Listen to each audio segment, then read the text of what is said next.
Tracy Carol Harris was born on March 6, 1968, and was described as sweet, shy, and hardworking. In her senior year of high school in 1986, Tracy became pregnant by Carl Harris and they married that same year. At the age of 22, she and her young daughter Carolyn lived in Ozark, Alabama. By this point, she and Carl had divorced, but they continued to share the home.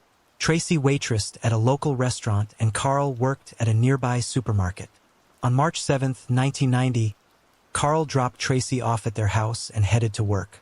After this, she was never seen again and was reported missing shortly after. A week later, her body was found in the Choctawhatchee River, a few miles from her home. This area was a place where Tracy and her friends were known to frequent. The autopsy revealed that Tracy had drowned, but they also noted marks around her neck, likely indicating that she had been strangled to death. Once this crucial detail came to light, her death was ruled a homicide. Ozark police immediately suspected her ex-husband, Carl.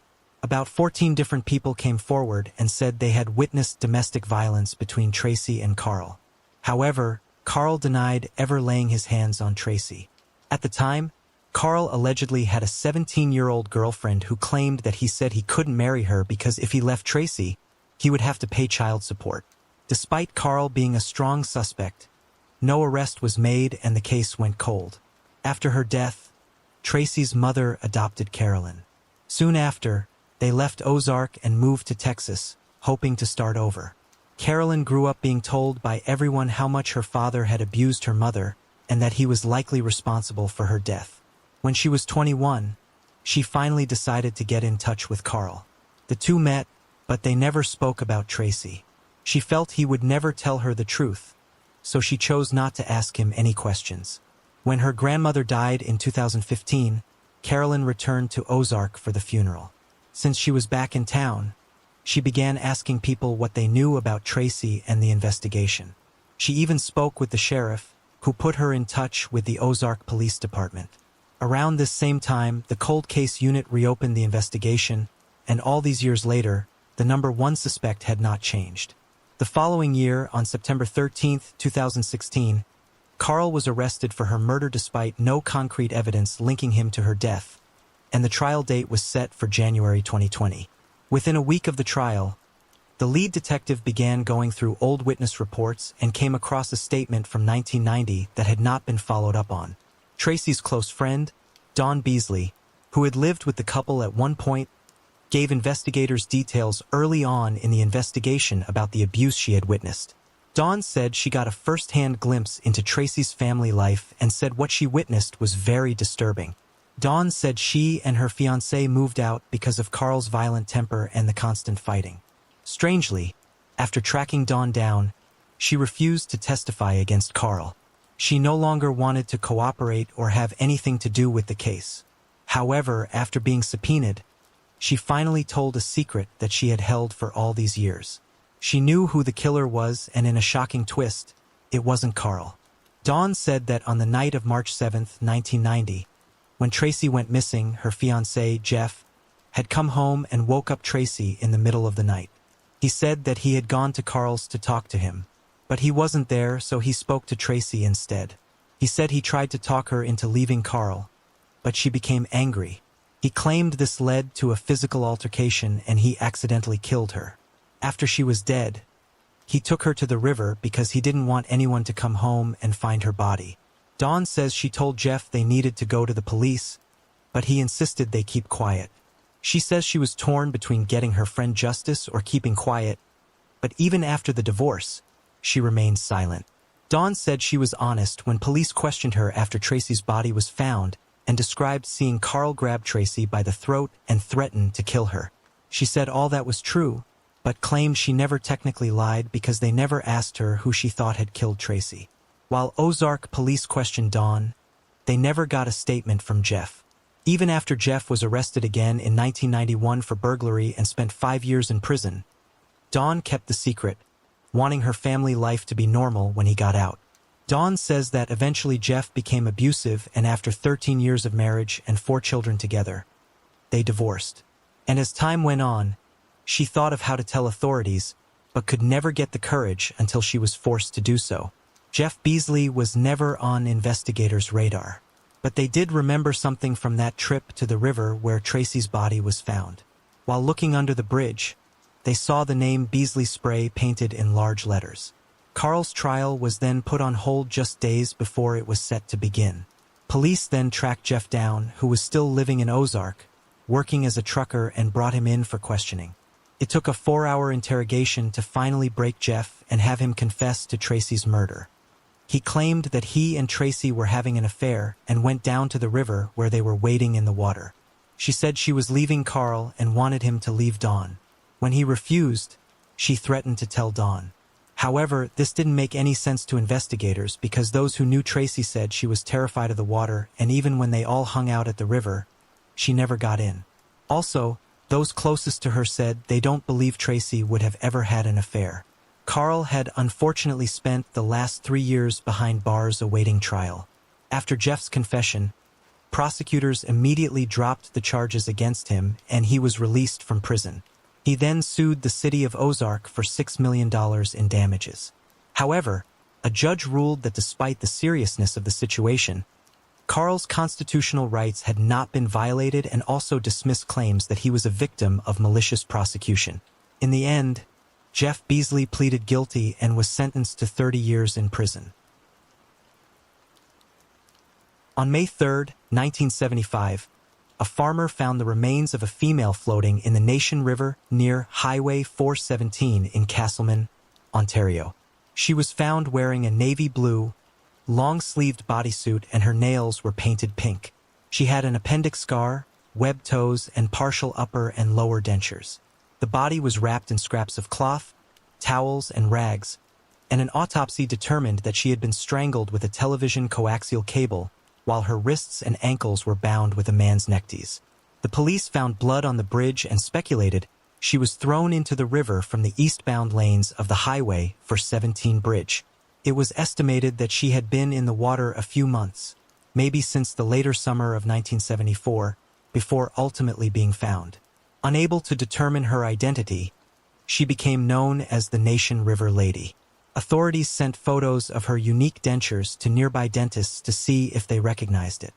Unfortunately, no one did, and none of the other leads connected with the case panned out. The unidentified remains were buried, and over time, the Ontario Provincial Police made frequent attempts to identify her. By the late 2010s, investigators in Canada had begun to hear of the success of genetic genealogy in the US, so they sent the Jane Doe's DNA off for testing. In 2017, a new 3D reconstruction of the victim's face was created, and in 2019, her remains were exhumed to obtain a better DNA profile for analysis.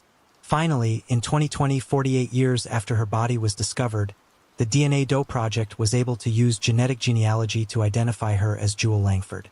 She was born Jewel Parchman on March 30th, 1927, and was a native of Jackson, Tennessee.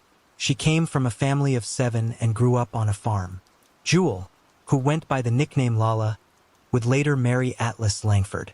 Together, they opened an exercise and weight loss facility called the Imperial Health Spa. The two eventually divorced, but continued to run the business together. Jewel was also the chair and president of the Jackson chapter of the American Businesswomen's Association, and in 1971 was voted Woman of the Year by her colleagues.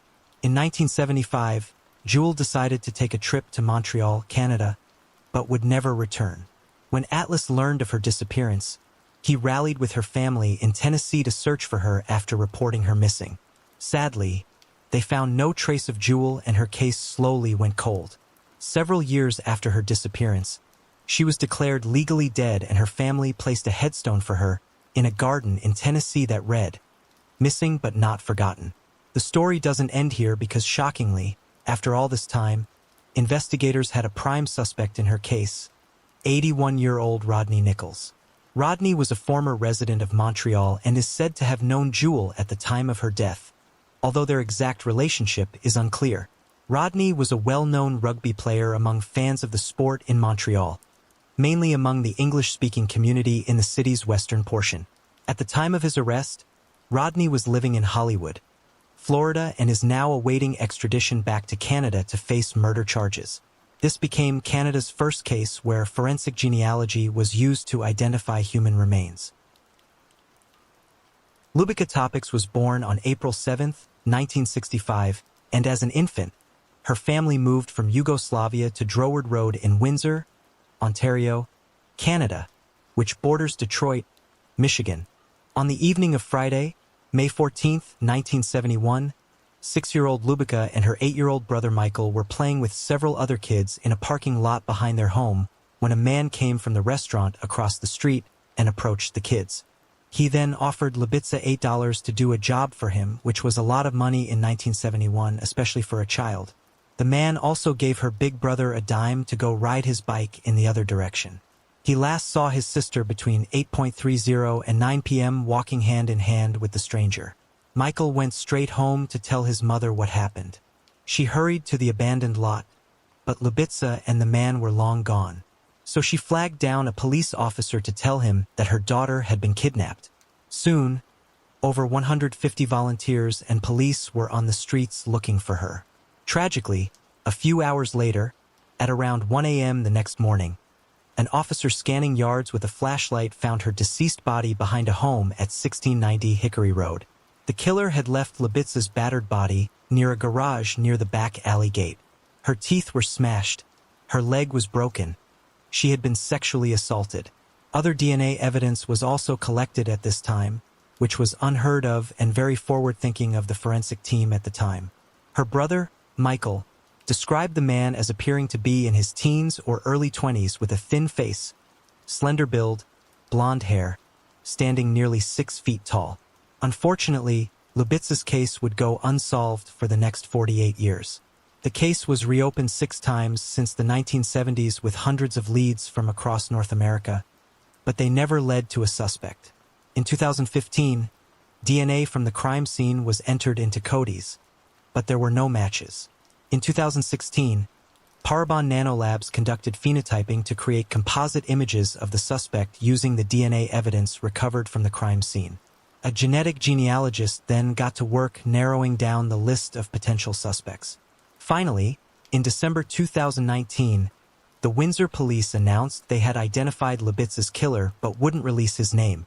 Windsor police said deceased individuals had privacy rights for 30 years after death, and releasing the name would be an unjustified invasion of privacy. Because he was dead and no longer posed a threat to public safety, which is apparently a common practice in Canada. Afterward, the Windsor Star would fight for a freedom of information battle that would drag on for over 3 years to release the suspect's name to the public. Thankfully, a new police chief would overturn that decision and release his name in February 2023 as Frank Arthur Hall, who was 70 years old when he died and was 22 at the time of the murder. Lubica may not have been his only victim, and they hope that releasing the name might help solve other unsolved crimes. At the time of Lubica's murder, Frank lived on the same street as them but was not known to the family. He then moved and ultimately settled in Western Canada. He was a career criminal and after Lubica's murder, was arrested for DUI and theft. Before that, he was arrested for theft multiple times and had escaped custody twice. In 1980, he moved him and his 18-year-old girlfriend to Edmonton.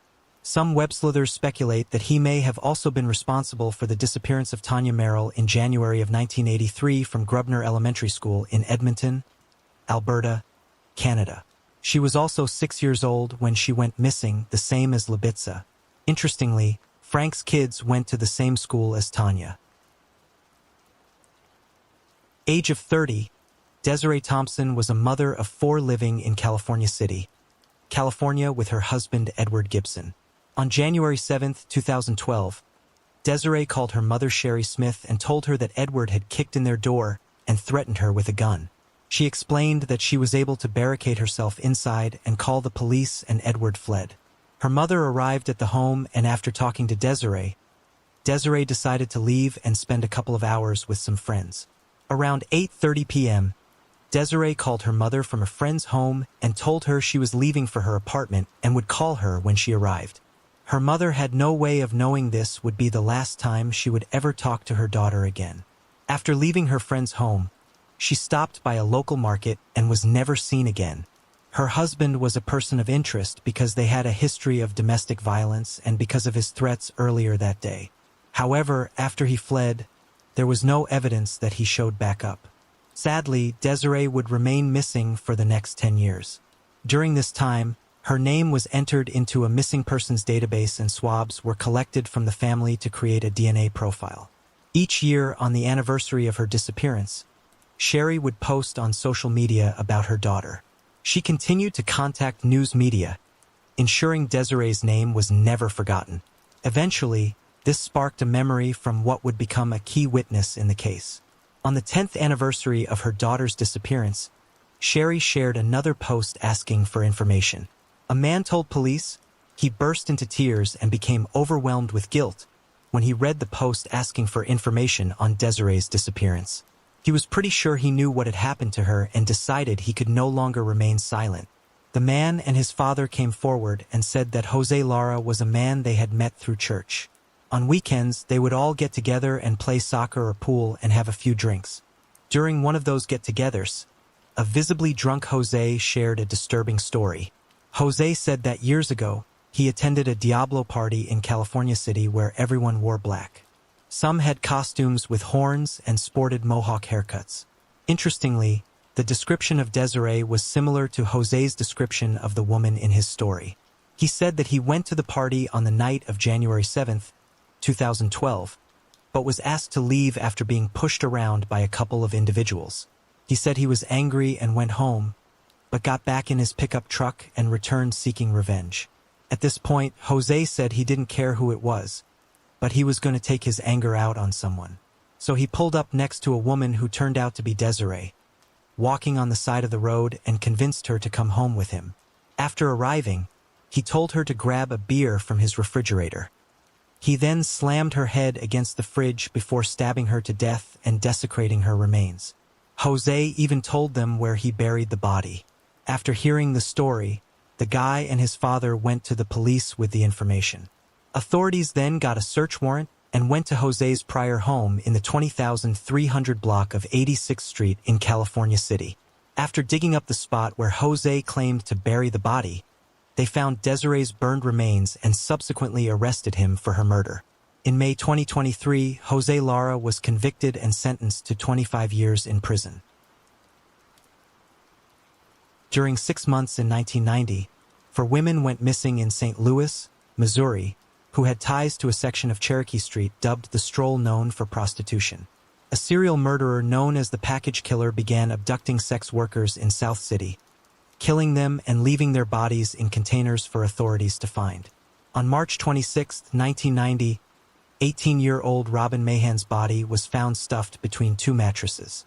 Investigators believe she had been murdered about 4 days before she was found along Highway 61 and Highway East in Silex, Missouri. She had been strangled and her hands were bound. Sadly, she had just given birth to her second child 2 weeks before her murder.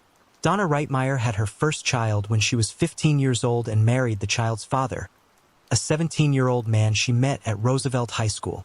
2 years into that marriage, Donna left and started a new family, giving birth to her second child and marrying that baby's father as well. Donna would eventually end up in jail for drugs, and once released, she became a sex worker to feed her drug addiction. 2 weeks after Robin Mahan's murder on June 11, 1990, 40-year-old Donna Reitmeyer's nude body was found inside a rubber trash can on the sidewalk along Gasconage Street near South Broadway. Unfortunately, her body was too badly decomposed to determine a cause of death. On February 17, 1991, skeletal remains were found in a dresser on the shoulder of Interstate 70 in O'Fallon, Missouri, and were identified as belonging to 21-year-old Sandy Little. On October 4, 1991, 27-year-old Brenda Pruitt's body was found inside a trash can outside a subway station in the 12,400 block of Baston Drive, near Page Boulevard and Interstate 270 in Maryland Heights. She had been smothered or strangled. Her family reported her missing on May 9, 1990. The 4 murders became known as the Package Murders, and they went unsolved for the next 3 decades. In March 2022, St. Charles County Police Lab was able to obtain DNA from a condom that was found with one of the bodies.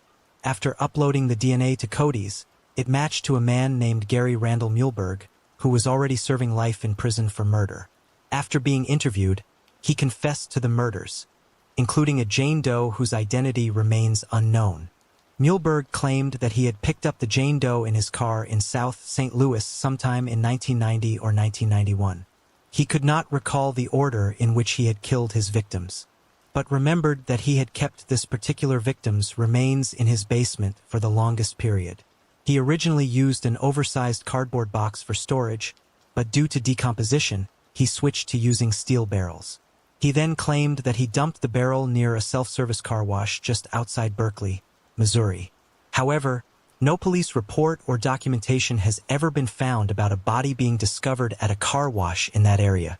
Instead, the lead investigator was able to track down the son of a car wash owner in that area who said he remembered his father being upset after a body was found at their other location in Pagedale, a few miles from where Muehlberg claimed to dump the body.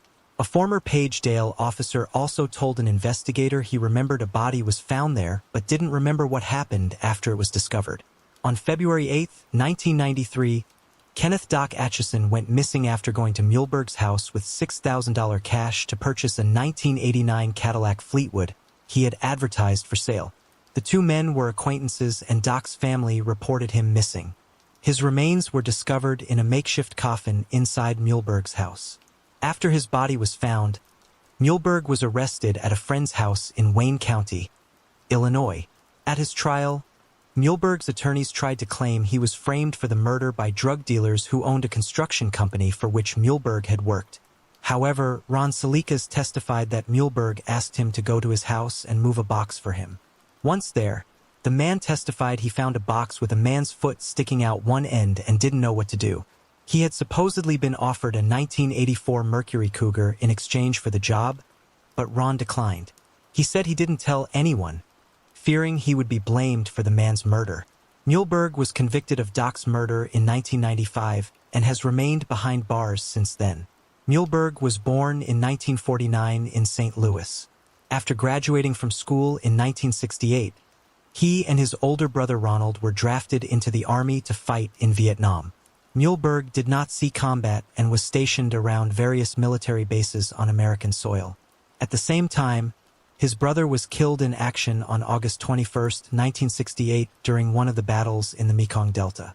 Upon completing his service, Muehlberg returned to his parents' home, and in June 1970, he married his high school sweetheart with whom he had one son shortly after their wedding. In early 1972, he was imprisoned for rape, kidnapping, and aggravated robbery after an 18-year-old girl told police he entered her home, bound and sexually assaulted her at knife point, and afterward asked if there was any money in the house. Shortly after his arrest, Muehlberg was ordered to undergo a forensic psychiatric exam where he was found to be insane. At trial, he was convicted of the robbery charge but was found not guilty by reason of insanity. After spending a month in the county jail, Muehlberg was transferred to a veterans hospital in Topeka where he underwent treatment for several months. When he was considered to no longer be a threat to society, Muehlberg was released and returned to St. Louis. Later that month, he was arrested again for assaulting a 14-year-old girl. The victim told police that he had knocked on the door of her house asking to use the telephone. After getting inside, he threatened her with a knife, found and gagged her, and locked her in the bathroom. He then attempted to search the house for valuables, but was forced to flee after a car pulled up to the house. After the girl was rescued, she reported the incident to the police and later identified him as her assailant from a series of photographs resulting in his arrest. This time, he was found sane and was sentenced to 5 years in prison. While in prison, his wife divorced him and he lost all contact with her and his son. After being paroled in 1977, Muehlberg enrolled at the Central Methodist College, where he studied psychology. After graduating, he attended graduate school at the University of Central Missouri, and in 1980, he married for the second time and had 2 additional children. During this period, he worked as a teacher for the Hubert Wheeler School, but soon lost interest and quit. In the following years, Muehlberg experienced employment problems and financial hardship, resorting to doing low-skilled labor and repairing houses across St. Louis. He also worked as a repairman for the Moulash Rhine Center, maintaining ground structures. His relationship with his second wife deteriorated rapidly, and they divorced in 1986, and similarly to his first wife, Muehlberg lost contact with her and took no part in raising his children. In the late 1980s, he gave up on legal ways of making money and started dealing drugs. He built a fake wall in the basement of his house with bricks, behind which he set up a cache where he stored dozens of kilos of marijuana. He spent most of his free time at one of the fast food restaurants near his home, where he soon made many acquaintances. During this time, Muehlberg started frequently using the services of prostitutes, which he invited to his house. He was known as a manipulator and a liar and was generally disliked by the local community. The Bell Ridge house where Muehlberg told police he killed all of his victims has since been demolished. Janet Hackey said she remembered neighbors complaining of a smell coming from Muehlberg's house not long after Doc disappeared. She said that Muehlberg was not well liked in the neighborhood when he lived there, and neighbors said he thought he was better than everybody else. His basement had a concrete room down there without windows or air. As of July 2023, Muehlberg remains incarcerated at the Potosi Correctional Center in Potosi, Missouri. Amanda Teresa Stavik was born on April 16, 1971 in Bellingham, Washington, and went by Mandy. In 1975, when Mandy was about 4 years old, her brother Brent was shot and killed in Anchorage. To this day, his murder remains unsolved.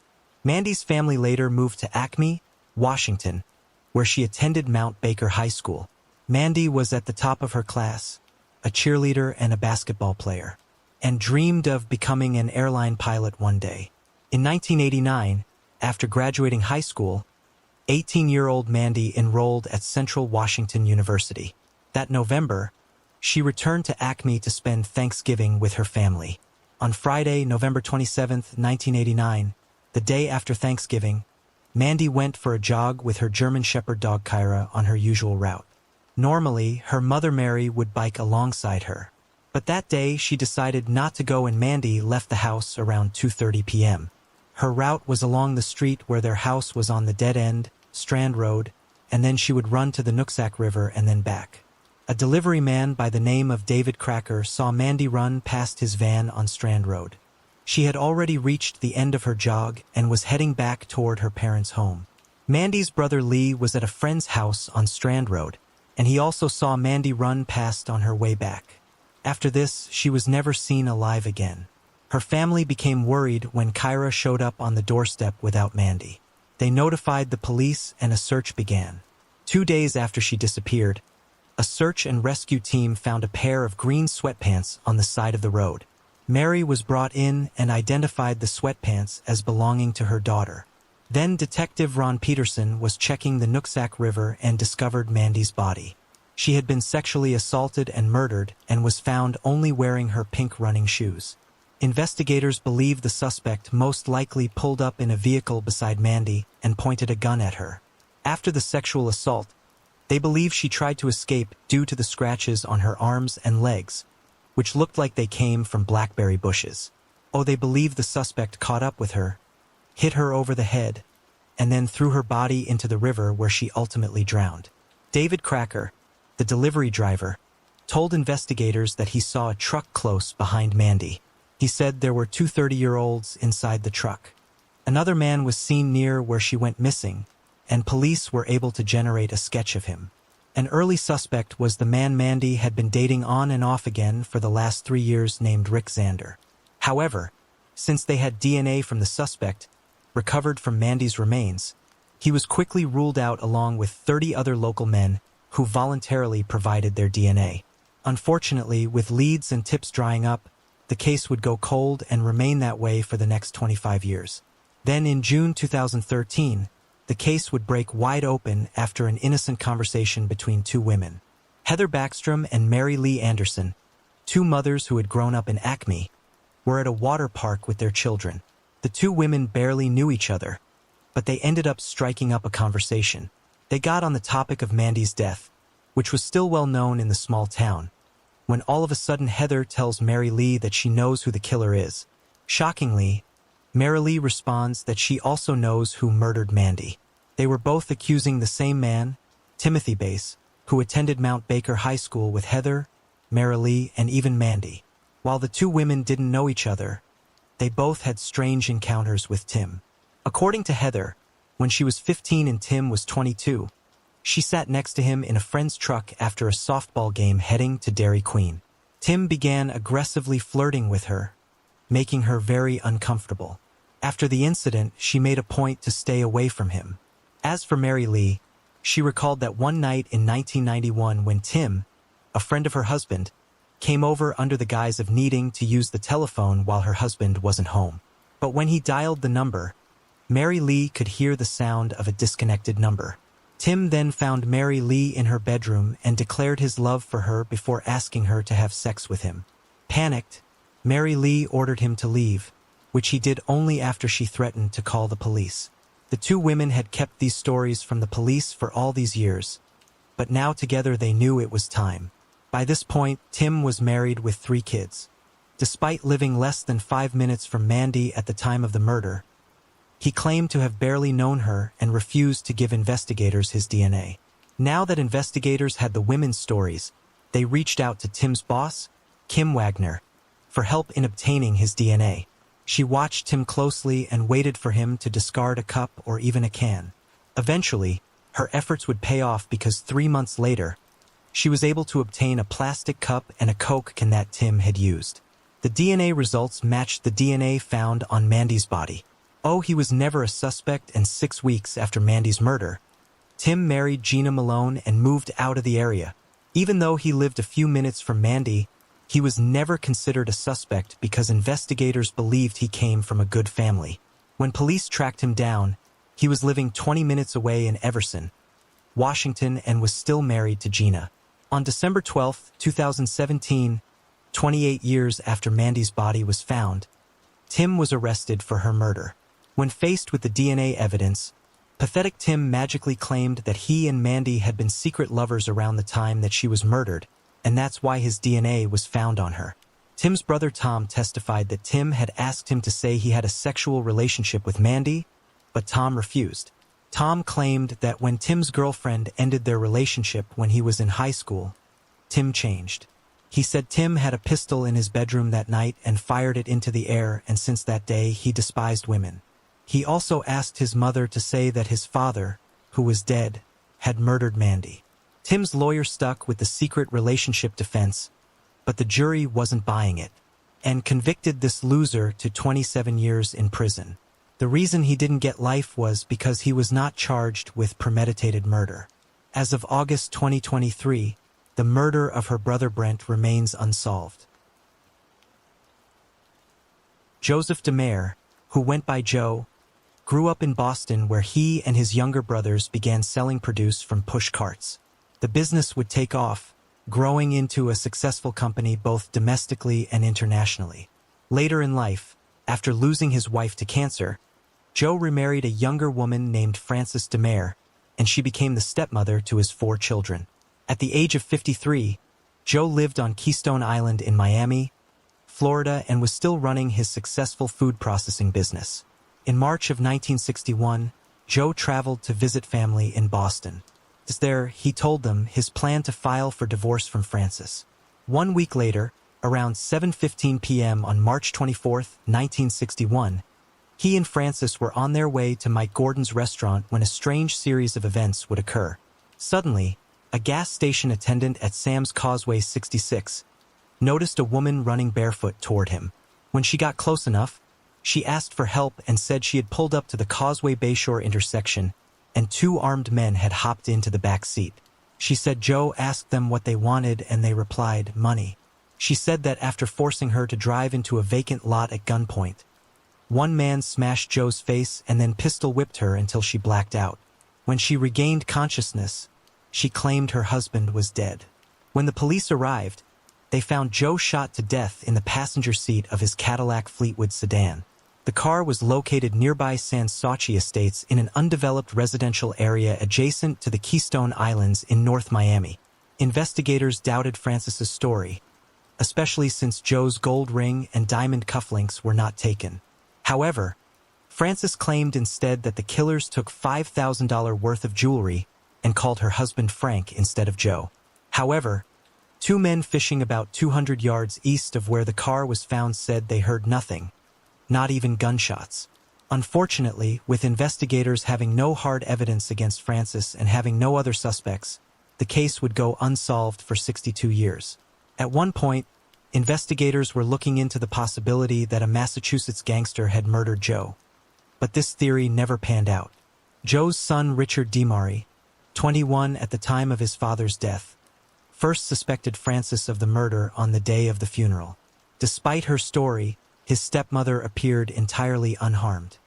He recalled that, on the day of his father's funeral, Francis was having her hair done at home, and Richard stood over her and looked at her face and noticed there were no injuries whatsoever.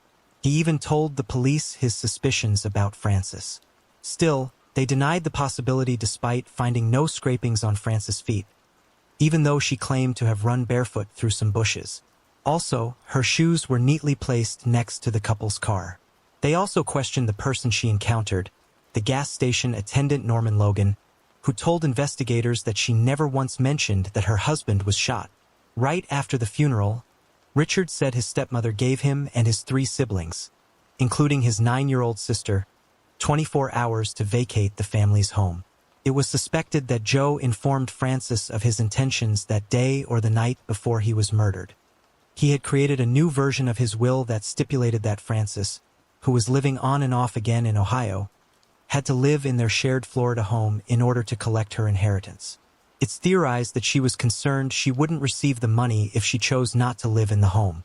After Joe's death, she inherited $250,000, which was about a third of his estate. She then went on to marry her probate lawyer.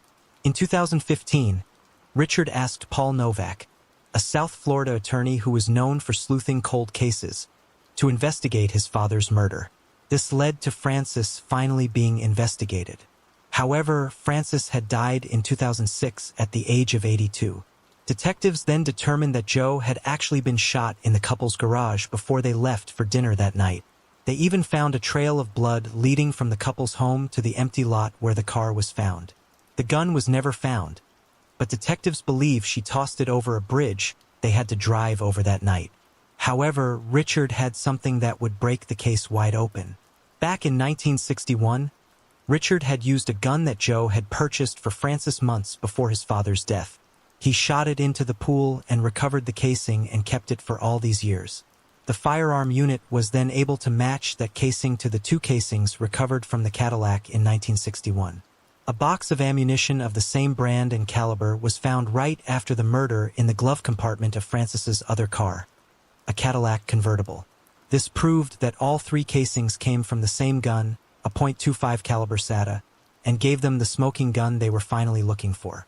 Francis was never fully investigated at the time because an unnamed, high-ranking government official began pushing police to leave her alone, claiming she was merely a victim. It took Richard 60 years to get justice for his father, even enduring harsh criticism from the police for being so persistent over the years. Lisa Marie Gray was born in Dorsey, Mississippi on July 11, 1983. Her mother, Wanda Ferris, said her daughter always had a smile on her face and was very happy-go-lucky. At the age of 16, Lisa had just finished her junior year at Itawamba Agricultural High School, and her goal after graduation was to become an elementary school teacher. On the night of June 22, 2000, just before 11 p.m., Lisa left her job as a waitress at Comer's restaurant owned by her uncle. Unfortunately, she experienced a flat tire during her short drive home and became stranded on a dark rural road. After failing to arrive home, her mother became worried and called Comer's restaurant to see if anyone had seen her. One of the cooks informed her that he had seen a car on the side of the road with its flashers on during his drive to work. After searching the road, they found Lisa's car with her purse and cell phone still inside and its hazard lights flashing, but there was no sign of Lisa. Investigators began interviewing coworkers and patrons at the restaurant. One patron stood out to them by the name of Thomas Edwin Eddie Loden Jr. He had been at the restaurant twice on the day Lisa vanished. According to witnesses, 35-year-old Eddie had made a couple of passes at Lisa, but she had rejected his advances. After learning about Eddie's weird behavior that day, investigators went to his grandmother's home and asked her to search it, to which she agreed. Eddie had a room in the home and would stay there on occasion. Upon searching the room, they found a pair of shorts with blood on them, and they found some rope in his grandmother's car. The police then obtained a search warrant to seize a green van owned by Eddie. However, they initially couldn't find Eddie. Less than 24 hours after Lisa vanished, Eddie was found on the side of the road with the words, "I'm sorry," carved into his chest. He was still alive, but had cuts on his wrist and was rushed to the Mississippi State Hospital. Sadly, upon searching Eddie's van, Lisa's nude body was found inside, under the back seat. She had been sexually assaulted and strangled to death. Investigators also found a video camera, and upon viewing the tape, they saw Eddie torturing, sexually assaulting, and strangling Lisa. The last clip on the video is of her dead body, which shows Eddie still violating her. The attack lasted 4 hours, and you can even hear him taunt Lisa about her virginity. After being released from the hospital, he was taken into custody, and the police searched his grandmother's house, where they discovered a freshly dug grave in the forest with a shovel nearby. His wife visited him while he was in custody, and after this visit, he decided to confess to the sexual assault, although he initially denied killing Lisa. He claimed he was trying to do a good deed until Lisa told him she had no interest in joining the Marines, which enraged him. Eddie was then arrested and pleaded guilty. He was a former Marine gunnery sergeant and Marine Corps recruiter. He was a husband and a father to a 2-year-old and never had a criminal record. He said he arrived at the scene at approximately 10:45 p.m., pulled her into his van, and drove to his mother's house. He told investigators that he spent 4 hours sexually battering her before strangling her to death. I think it's safe to say that the chances of this being his first attack on another person are slim to none, especially with those psycho eyes of his. Interestingly, Lisa's tire on her car had been pierced that night at the restaurant, which ultimately led to the flat tire. Investigators believe Eddie had an unhealthy fascination with her and planned out the attack because she rejected his advances. The pierced tire was part of that plan and was meant to get her alone on the side of the road, which it did. After 21 years on death row, Eddie was executed by lethal injection at Mississippi State Penitentiary at Parchman, with Lisa's mother witnessing the execution. At the age of 89, Lillian Declo lived alone as a retired nurse and teacher in Papono Beach. On April 29, 1994, Lillian's niece, June Nicholas, who frequently helped care for her aunt, arrived at the home to find a horrifying scene. Inside, the house was ransacked, and lying on the floor was Lillian's body. She had been sexually assaulted before being murdered, and had suffered numerous contusions and fractures to her nose and ribs. Sadly, with little to no leads, the case would go unsolved for the next 3 decades. In 2004, the Broward Sheriff's Office obtained jurisdiction over Papono Beach, giving them access to Lillian's case. The case was then looked at again, and her nightgown was sent off for DNA testing, and a male profile was found. The DNA was run through Cody's, but there were no matches. In 2019, authorities reopened her case again and began reviewing old case files. In 2021, Broward County reached out to Florida authorities and asked them to do a familial DNA search on its state DNA database. The database produced the name of a relative who had spent time in a Florida prison. From this, they determined that the relative was the son of the suspect Johnny Mac Brown. Brown lived just around the corner from Lillian in the 1990s and was a former Marine and Vietnam War veteran. His family told detectives he struggled with PTSD and drug addiction and had been homeless for several years. In 2010, he died of natural causes. In August of 2022, with a court order, Brown's body was exhumed for DNA collection. The DNA was an exact match to the DNA found on Lillian's remains, officially solving the case 28 years later. In February 2014, the Monterey Police Department in California responded to the death of a woman in her car who was identified by her driver's license as 58-year-old Francesca Linda Jacobs. Francesca had died from starvation, and at the time, authorities didn't suspect foul play. However, inside her nearly empty apartment, they found something bizarre and shocking. The the decomposed remains of another person inside a box under the kitchen table. More specifically, the body was mummified, wrapped in plastic, placed in a wooden crate, covered in even more plastic, and placed inside a cardboard box. Unfortunately, they were unable to determine the person's cause of death. Upon further searching the apartment, they found a handwritten poem that was titled "Safely Home," referring to the writer in heaven, indicating that the woman had been preparing for her death. Another handwritten document, the last will and testament of Francesca Linda Jacobs, showed that her possessions should be given to her landlord in lieu of rent. It also specified that the remains in the cardboard box belonged to her mother, Florence Ida Jacobs. She asked that her mother's remains be cremated and buried alongside her in a cemetery north of Los Angeles. The investigation soon became known as the Mom in the Box case. Neighbors characterized Francesca as intensely private and a little strange.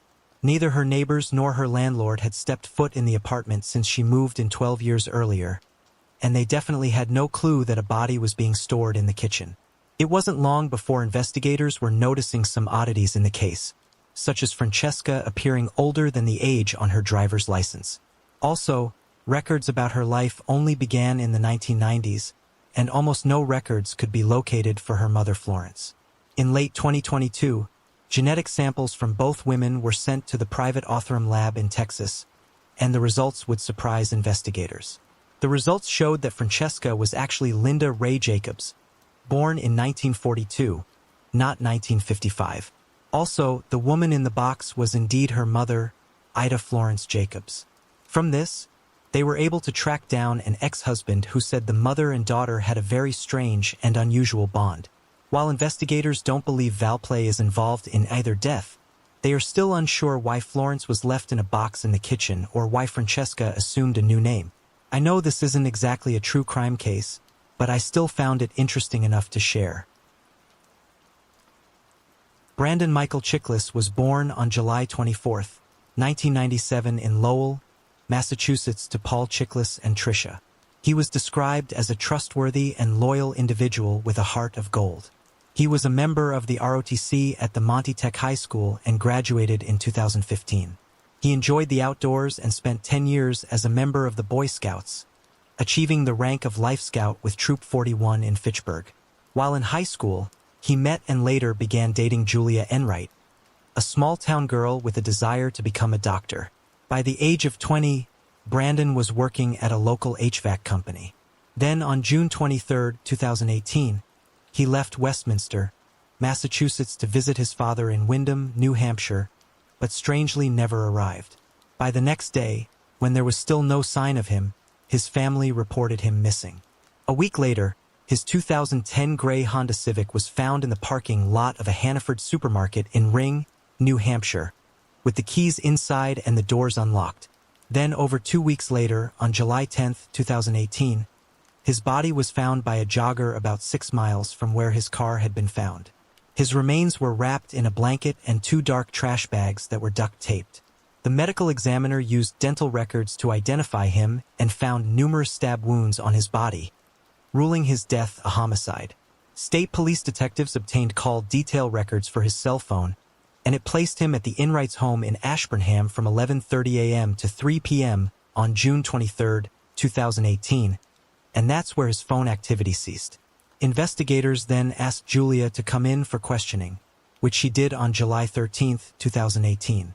While there, police seized her car after Trooper Sean Murphy said he walked around the Prius looking for any dents or damage and saw dark stains on the floor mat behind the driver's seat that he believed could be blood.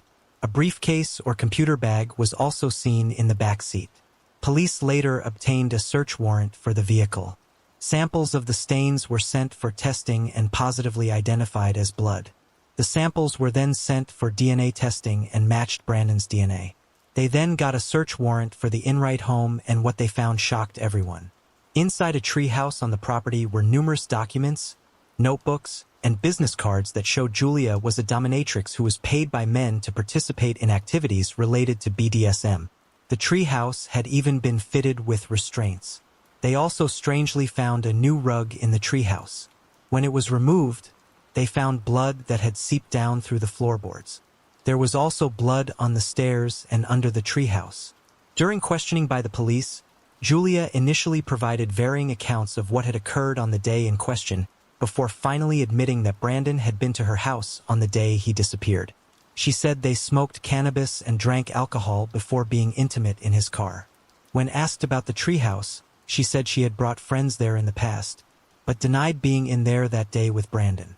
She claimed that Brandon left to buy drugs and never returned.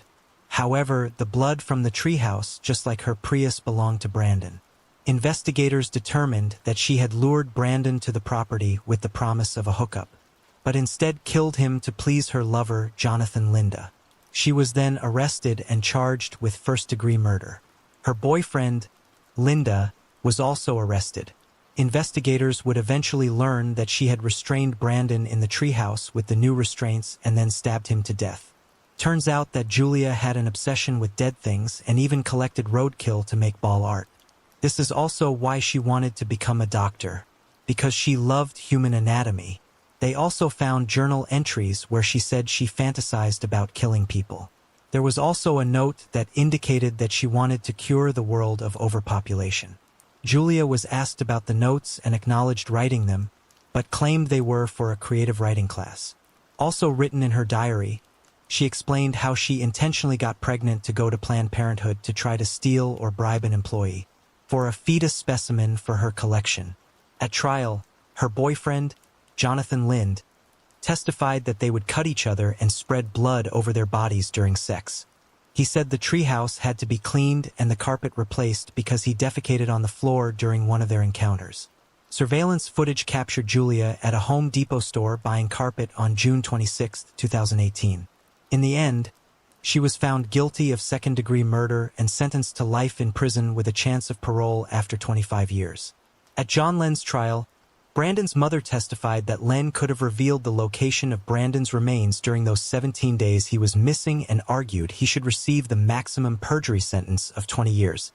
However, in February 2025, he was sentenced to only 7 to 9 years in prison. Catherine Blackburn, who went by Kate, was born on March 1, 1914, in Albany, New York. In 1938, she married Jesse Blackburn, Jr., who went by Jess. They never had children together, and in 1964 they separated. So Kate, now living alone, decided to rent out a room in the upstairs apartment in her home. She placed ads in the newspaper and painted the rental unit. That weekend, as she finished the painting job, she began showing the property to potential renters. However, one of those potential renters only had evil intentions. On September 13, 1964, after a few days of no word from Kate, her family became concerned. The last time anyone had spoken to her was a few days earlier when she hurriedly got off the phone with her sister when a potential tenant arrived. That morning, a coworker of Catherine's attempted to pick her up to go to work. But when Kate didn't come to the door, she contacted Kate's niece, 19-year-old Sandy Carmichael, to try to figure out what was going on. Sandy and Kate's sister entered the home and made a terrifying discovery. Kate had been dead alone in the house for several days, and it looked like a horror scene from a movie. Kate was struck in the back of the head and stabbed in the neck, then sexually assaulted while she was unconscious before the killer heated up 3 knives on her gas stove and burned shapes onto her skin. Even though this was years before DNA technology, investigators still collected blood samples, a footprint in the yard, and slips of paper believed to be connected to the killer. Investigators learned that Kate had recently canceled newspaper ads to rent out the room and painted the rental unit the same weekend she was killed. Investigators found a slip of paper with the same numbers as the house, 117, and a receipt torn from Kate's receipt book. Investigators were able to read the name on the missing receipt by examining pen impressions on the next sheet of paper in the book. That name did not lead to any known person and was determined to likely be fictitious. They also looked into a famous killer such as the Boston Strangler, but none turned out to be the killer. The case would go cold for decades until 2023, when DNA evidence from the attack and sexual assault was submitted to Othram to determine if advanced DNA testing could aid in identifying the suspect. From there, genealogists provided the name Joseph Nowakowski to investigators. Since he had died in 1998, investigators had his body exhumed from the Albany Rural Cemetery. His DNA was then compared with the DNA from the crime scene, and it was a match. Nowakowski was born in 1931 and was convicted of a similar assault of an elderly woman in Schenectady, New York in 1973. He was 33 at the time of Kate's murder and was in and out of prison most of his adult life until his death. In fact, he was released from state prison in 1980 and lived under the radar for 20 more years. There is no indication that he and Kate knew each other, and Nowakowski was not a suspect in the 1964 investigation. Investigators are now looking into other crimes that Nowakowski could be connected to. Deidre Christine Harm was born on November 16, 1984, in Woodstock, Illinois to parents Scott and Gail Itzen. At the age of 22, she lived in Wisconsin Rapids, Wisconsin, and was the mother of a 4-month-old baby daughter named Vegas. On June 10, 2006, Deidre left her daughter Vegas with a babysitter and then went out for the night. She started at the Finish Line bar before going to the New Body Shop Tavern a block away. After that, she was never seen alive again. The next day, when neither her family nor the babysitter could get in touch with her, they reported her missing. Months went by with no answers. Then in November 2006, her remains were found in a wooded area known as Blueberry Ridge, which is about 5 miles from the downtown area. Her cause of death has never been publicly released. Her murder would then go unsolved for the next 19 years. The night she was murdered, witnesses said they saw a man hanging around Deidre at the downtown bars. While they couldn't identify him at the time, in 2009, they got a big break when he was arrested and his DNA tied him to the crime. The man was Christopher Rivik, and one of the witnesses identified him as the man seen around Deidre that night. Rivik's 2009 arrest was for the murder of Renee Williams. However, he would never stand trial because he took his own life in jail a day after being arrested. Investigators then spoke to Rivik's wife, Johanna, and she confirmed they had been in Wisconsin around the time of the murder, visiting family. She said when he showed back up at the house that night, he had muddy clothes and mud on his truck. When asked where he had been, he said the Blueberry Ridge area, the same location as Deidre's remains. 2 of Rivik's high school friends told detectives that when they were younger, they often used the area to drink so they wouldn't be busted by cops. The day after Deidre vanished, Johanna said he asked her to cut his hair. She also caught him deleting photos from his phone, and then he strangely tried to recreate them with the same clothes. As for the murder of Renee Williams, Johanna told police that Rivik admitted to the murder and even asked her for help in moving her body, threatening to kill her if she refused. He murdered her after picking her up and propositioning her with a threesome, which she refused. This angered him and he strangled her to death. He's also a suspect in the disappearance of KIMT morning anchor Jody Hughes and Trout. She vanished around 4 a.m. on June 27, 1995, after calling a colleague to say she was on her way to the office. After her disappearance, investigators found evidence of a struggle outside her apartment, including a pair of high heels and a bent car key. Sadly, she has never been found, and in 2001, she was declared legally dead. Rivik's girlfriend had lived near Jody, and it's suspected that he attacked and kidnapped her outside her home as she was leaving to go to work. While justice can never be served, the district attorney confirmed that if Rivik were still alive, he would most certainly be charged with Deidre's murder. Robin, or Lawrence, was born on November 25, 1956 and married Ollie Lawrence on New Year's Eve, 1989. 3 years later, they welcomed their daughter, Nicole. Sadly, Nicole had to quickly undergo a liver transplant after birth, but she persevered with her parents by her side and daily immunosuppressants she would have to take for the rest of her life. They lived in Springfield, Virginia, where Robin worked in the advertising industry and Ollie was an airline executive. In Robin's spare time, she took ballet classes and was described as a personable, fun-loving individual. She had earned a degree in fine art from Carnegie Mellon University and was then selected to design the first medal for the Martin Luther King Jr. Nonviolent Peace Prize, which was awarded to Rosa Parks. However, on November 20, 1994, their worlds came crashing down. When Robin's friend Lori found Robin stabbed to death in her home and 2-year-old Nicole wandering around scared, alone, and hungry, Lori called 911 and rushed Nicole to the hospital because she wasn't sure how long it had been since she took her daily medication. Unfortunately, Ali was out of town for the weekend. Back at the scene, investigators determined that a struggle had occurred, and due to all the defensive wounds, it was apparent Robin had tried to fight off her attacker. Her killer had also cut the phone cord to the phone that was found next to her. Investigators determined that the suspect entered through a window off the back deck, the same one Lori used to gain entry to the home. As for a time frame, it was estimated that she had been murdered 2 days prior to being found, and 2-year-old Nicole roamed the house all alone.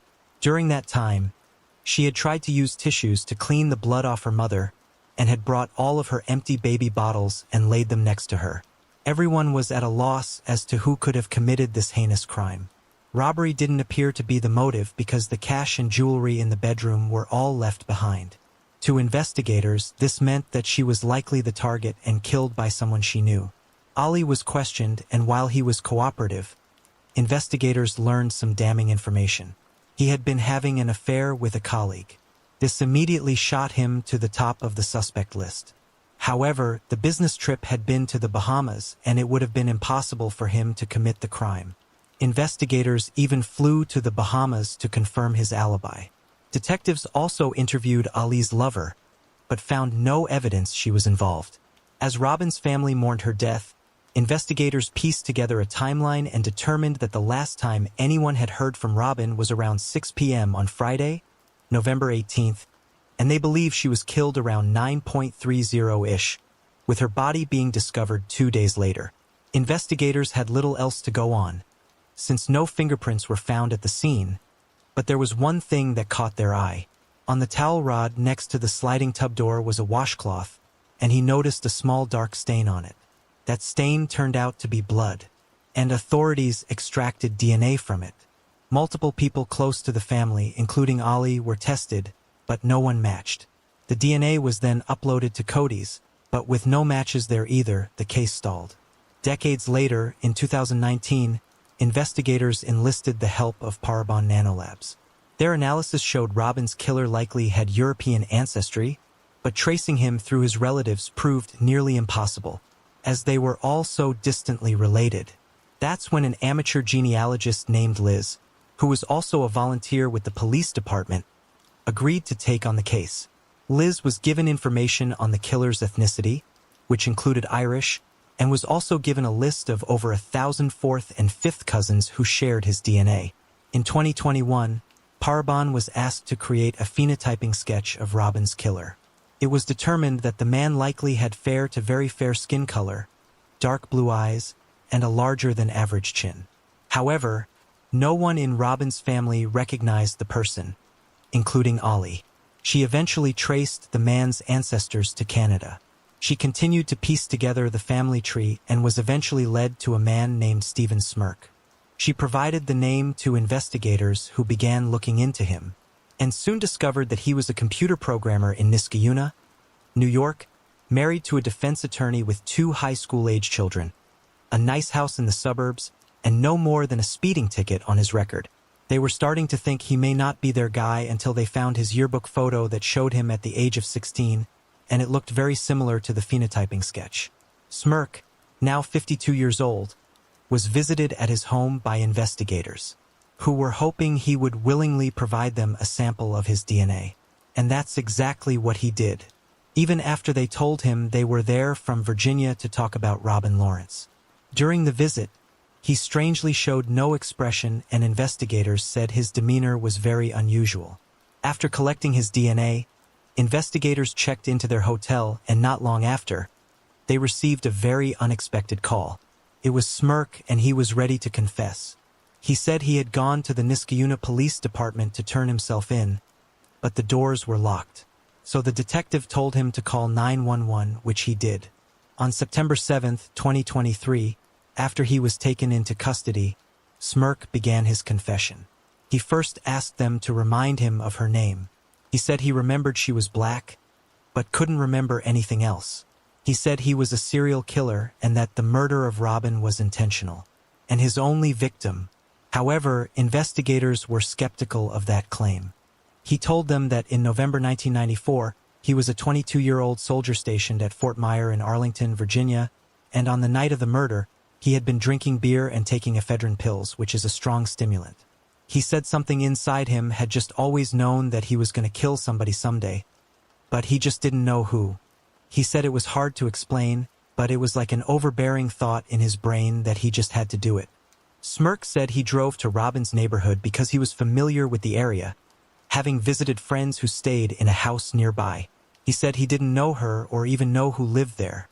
He confirmed he entered the house from the back deck and told detectives he was wearing a ski mask and leather gloves. He said he went in and noticed that she had a baby in one of the rooms, and then proceeded down the hall to Robin's bedroom. He said he used all his military training, including hand-to-hand combat, to murder her. He said he's highly influenced by demons, and one of the reasons he enlisted in the military was because he wanted to kill. He said his wife and kids were the only reason he never killed again. They then asked him about the washcloth in the bathroom with his blood stain on it. He said Robin had clawed his face and he still had small scars from it, which he showed the detectives. At the end of the interview, Smirk was asked if he wanted to express any remorse to Robin's family. He declined, saying he didn't feel anything for the family and didn't even feel bad about what he had done. He was then placed under arrest and charged with Robin's murder. A week later, DNA testing confirmed that Smirk's DNA matched the blood found on the washcloth. On April 15, 2024, a grand jury indicted him, but he would never go to trial because 6 months later, he took a plea deal for first-degree murder. Smirk had been diagnosed with bipolar II disorder, which he constantly fed with ephedra and alcohol. In 2004, ephedra was banned by the FDA because when it was mixed with other substances, it could trigger dangerous psychiatric side effects. By the time Smirk was arrested, he had already sought help for his mental health problems and had become sober, but there was still no remorse. And in the end, he was sentenced to 70 years in prison with the possibility of parole. Sydney Irene Loof was born on August 21, 1993 in Broken Bow, Nebraska to parents George and Susie. At the age of 7, she and her family moved from Arcadia, Nebraska to Neely, Nebraska. Sydney was described as a caring individual with a loving and kind heart, who was also very passionate about animals. After graduating from Neely Oakdale High School in 2011, she moved to Lincoln and began working at Minutes, a home improvement store on North 27th Street. In her free time, she enjoyed fishing and golfing and spoiled her beloved cat, Memsy. Unfortunately, Sydney struggled with anxiety and depression, and by 2017, her struggles with her mental health had taken a toll on her. She was now calling in sick because the depression was so debilitating. Unsure what to do, she called and confided in her family, who in turn helped her schedule a doctor's appointment. Sadly, that was the last conversation they ever had together. Not long after, she decided to meet up with a woman she met on Tinder. Unbeknownst to Sydney, the woman who was using the alias Audrey had nothing but evil intentions planned. Her real name was Bailey Boswell, and she had a boyfriend named Aubrey Trail. Together, they devised a diabolical plan to murder Sydney. Their first date occurred on November 14, 2017 at Boswell's apartment in Wilbur, about 40 miles south of Lincoln. The date was held in the basement apartment that Boswell and Aubrey had been renting for the past 6 months. The date went fine, and they made plans for the following day, with Sydney confirming twice that she and Boswell would be the only ones at the second date. Sydney was clearly excited and had even posted on Snapchat the caption that read, "Ready for my date." Cell tower data showed Boswell traveling from Sydney's rental home to Wilbur. Meanwhile, Trail was back at his and Boswell's basement apartment, putting up plastic tarps and tents. The last communication from Sydney's phone was at 8:32 that night. After leaving with Boswell, she was never seen alive again. The next day, she failed to show up for work and never called to inform them. Concerned, co-workers went to her home to check on her, but there was no answer at the door. Her mother, Susie, also tried texting and calling, but received no answer. She was unaware of Sydney's plans and reported her missing the following day. Investigators checked her rental home and found all the lights on, her car in the driveway, and her purse still on the kitchen counter. What immediately concerned them was that Sydney's cat had no food or water, something she would have never let happen. After investigators learned about Sydney's date from Tinder, they contacted Tinder, and that's how they learned about Bailey Boswell. Once they began looking into her, they also learned about her boyfriend Aubrey. The two were questioned, and while Boswell admitted to the date, she said she had dropped Sydney off at a friend's house afterward and never heard from her again. However, days later, the landlord began complaining about a strong smell of bleach coming from the basement apartment. Police went to the apartment and knocked on the door, but no one answered. Using a key from the landlord, they entered and were immediately hit with the smell of bleach. They also found the AC running even though it was only in the mid-50s outside. On November 28th, Boswell and Trail were publicly named persons of interest. Once they discovered this, they started a Facebook live stream and began defending themselves, saying the first date involved her and Sydney driving the car around and smoking cannabis. She continued lying, saying she dropped Sydney off at a friend's home after the second date. By the 30th, police set out to arrest them on fraud charges and located them at a motel in Branson, Missouri. In their possessions were maps, sleeping bags, and hiking shoes, along with a plan to escape to Mexico. However, there was still no sign of Sydney. 3 weeks later, over a 48-hour period, Sydney's remains were found scattered in ditches along a state highway about 60 miles from where she was murdered. They also found sex toys and other items wrapped inside multiple 30-gallon black trash bags that were left alongside a gravel road north of Edgar, Nebraska, about an hour west of Wilbur. After the gruesome discovery, Trail shockingly confessed, but claimed he acted alone. Boswell agreed and maintained her innocence. However, evidence would prove otherwise when store receipts and video footage showed the couple purchasing bleach, saws, and trash bags shortly before the murder. Cameras also recorded them checking into a Best Western hotel together in Lincoln near the Minot store where Sydney was employed. Then cell tower data from their cell phones showed them waiting near Sydney's home before she left for work, and then it showed them following behind her to Minot's. Trolley then went inside and purchased an air freshener, cotton cord, Drano, protein bars, a thermometer, and lighters. The next day, they went to the Aardvark Antique Mall and bought a folding saw and a food grinder. They were also caught at a Dollar General buying the 30-gallon trash bags and 2 gallons of Clorox bleach. These last items were bought mere hours before the second date with Sydney. The tools used to dismember Sydney have never been located.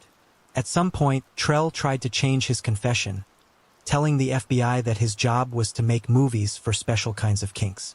He said he was paid by people who wanted to see these movies, and he used their money to pay people such as Sydney.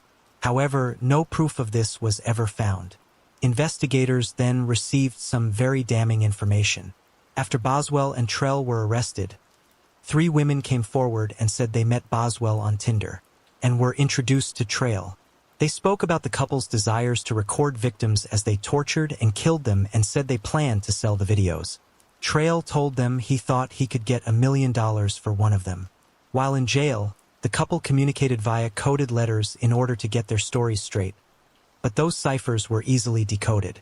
During the trial, Trail, who was in a wheelchair, shocked the courtroom when he shouted out, "Bailey is innocent and I curse you all." He then attempted to slash his own neck with a smuggled razor fragment. He was rushed to the hospital and found to have only superficial wounds. In the end, both were found guilty of first-degree murder. Was also found guilty of criminal conspiracy to commit murder. A 3-judge panel then unanimously agreed to sentence Trill to death while Boswell was given life in prison. They were also found guilty and sentenced for defrauding hundreds of thousands of dollars from interstate coin buyers. So what turned this couple into murderers? During the trial, they discussed their childhoods. Boswell was raised in Leon, Iowa, where as an infant, her father was murdered. She excelled at school athletics, topping the list of fastest runners on her relay team and scoring dozens of points in basketball games. She was even offered a scholarship to play college basketball. However, she threw it all away due to drug abuse. She then had 1 daughter and married a man named Freddie Pinnell, who was allegedly physically, emotionally and sexually abusive. He was also an addict, which resulted in them losing custody of their child. At some point, Boswell went on to the now-defunct sex marketplace, Backpage, alleging that she was looking for a sugar daddy, and that's where she met Trail. His childhood was worse than Boswell's. He was abused by his parents at the age of 2 before his grandfather took him in. However, he eventually returned to living with his mother, and while there he was abused by his stepfather. He was eventually placed in foster care where he moved from one home to the next. He eventually ended up in a juvenile facility before landing himself in prison in Tennessee at the age of 17 after he robbed a motel at gunpoint. Thankfully, Boswell and Trolley will spend the rest of their lives behind bars and can never hurt another innocent person again. In 2005, Michalina Lewandowska met and fell in love with Marcin Kasperzak. The couple got engaged a year later and moved from Poland to England. In 2008, Michalina got pregnant and soon after, relationship began to crumble. She would end up giving birth to a son named Jacob. Meanwhile, the couple caught off their engagement, but they remained together and Michalina continued to wear her ring, in hopes that things would eventually work themselves out. By 2011, things had only gotten worse, and it was clear that Marcin was not interested in mending their broken relationship. So, Michalina told him she was unhappy and wanted to return to Poland with their 3-year-old son. On Saturday, May 28, 2011, Marcin invited Michalina to go shopping with him and his friend, 18-year-old Patrick Boris. Although this was unusual because he never wanted to spend time with Miss Shalina, the thought of hanging out with him made her happy because she ultimately wanted to keep her family together. She also loved and trusted him and hoped that maybe he had a change of heart and had decided to treat her better. Jacob was spending the day with his grandmother, Marcin's mother. As Miss Shalina exited the bathroom after getting ready, Marcin and Patrick were sitting there staring back at her, with eerie smiles plastered across their faces. Marcin grabbed Michalina's arm and said he wanted to show her something. He pulled a 300,000-volt stun gun from his pocket, pressed it against her neck and tasered her. As she fell on the floor, Marcin put his knees on her chest and held her down. Marcin yelled at Patrick to get the packing tape. They then gagged Michalina, bound her wrists and ankles, and taped her mouth shut. They left her tied up, slumped against a wall, and tasered her once again. A few hours later, they dragged her into the kitchen and put her inside a cardboard box. As Marcin began to tape the box shut, with her inside, she screamed for him to let her go. Marcin knelt down, laughed, and said, "I've hated you for 4 years. You'll never see your son again." They put the cardboard box in the trunk of Patrick's car and drove to a wooded area near Huddersfield in West Yorkshire. They placed the box into a shallow, pre-dug grave and put an 88-pound log on top of her. As she lay in the box, terrified, Michalina could hear the sound of dirt being shoveled on top of her. Then, after a while, the noises stopped. Feeling she would suffocate, Michalina began thinking of her son and started taking shallow breaths, trying to keep conscious. She used the sharp edges of her engagement ring to cut the tape off her mouth, legs, and wrist. She slashed away at the cardboard until she was able to make a hole. She put her fingers through the hole and tore away at the cardboard, but all she felt was soil. The soil began to collapse into the box, covering Michalina's face, hair, and clothes. She screamed for help, but no one was around to hear her. She was weak, and her entire body throbbed with pain, but she knew she had to keep fighting if she wanted to see her son again. Michalina continued to slash, kick, and tear at the box until she was able to stick an arm out, then her head, and then her entire body. After an hour inside the box, Michalina miraculously freed herself. She ran into the road and caught a motorist's attention who phoned the police. 15 minutes later, authorities arrived and Miss Helena showed them the cardboard box in which she had been buried alive. Marcin was shocked when authorities knocked on his door and told him he was under arrest for the kidnapping and attempted murder of Miss Helena. While searching the home they shared, authorities found several chemicals and instructions for homemade explosives. Authorities later discovered that after burying Miss Helena alive, the two men withdrew money from an ATM using her bank card. Marston claims that he only intended to scare Michelina and didn't actually have plans to kill her. However, the court wasn't buying it, and he was convicted of attempted murder and kidnapping and sentenced to 20 years in prison. Patrick was also found guilty of kidnapping and sentenced to 4.5 years. To this day, Michelina has nightmares that Marston will come back to find her and kill her. With no family in the UK to help her, Michelina was thankful for all the care she received from the police and staff of West Yorkshire Police. Gina Renee Hall was born on August 24, 1961, and grew up in Coburn, Virginia, with her 3 siblings, stepmother and father. Gina was loved by many for her happy disposition. She loved to dance and even helped teach children's dance classes. She was voted most popular in her senior class at Coburn High School, where she was the lead percussionist in the school's marching band. She graduated from Coburn High in 1979 and enrolled in Emory and Henry College the following fall before transferring to Radford University in the spring of 1980. In 1980, 18-year-old Gina was a freshman living with her sister Delana, who was also a graduate student at the university. Gina was described as a friendly, soft-spoken, and all-around amazing young woman with many goals in life. Gina had just finished her exams on June 28, 1980, and later that night, left home at around 10 p.m. to meet friends at the Blacksburg Marriott Lounge in Blacksburg, Virginia, and arrived around 11 p.m. Within half an hour of Gina's arrival, witnesses saw a man harassing and bothering Gina. 2 older women tried to intervene and assist Gina after she sought refuge at their table. The man was later identified as 28-year-old Stephen Madison Epperly and was not someone that Gina knew. Epperly played football for Virginia Tech for 1 season before becoming a high school substitute teacher. Before the women left, Gina convinced them that she would be okay and then was seen leaving the gathering at about midnight, followed by Epperly and his best friend, likely unknowingly. The 2 men would later try to convince others that she willingly went with Epperly, but those close to her knew better. Her friends and family stated that she would have never voluntarily left with any man or anyone she didn't fully trust or know well, and certainly not a character 10 years her senior such as Epperly. Rumors spread that she had been dancing with Epperly that night when the truth was that she danced with someone else instead. After leaving the Blacksburg Marriott Lounge, Gina was never seen again. Later in the week, when the news announced Gina's disappearance, the 2 women who assisted Gina that night reported the harassment incident to the local police, but that information became buried in the case file. The car Gina was driving that night was seen at a 3-story lake house at Clater Lake, 20 miles from Blacksburg. Come to find out, the home was owned by Epperly's friend's parents, who were out of town for the weekend. The friend was Bill King, and he allegedly gave Epperly the keys to the house that night in the parking lot as he was leaving the Marriott Lounge. Once there, made one last phone call to her sister that night.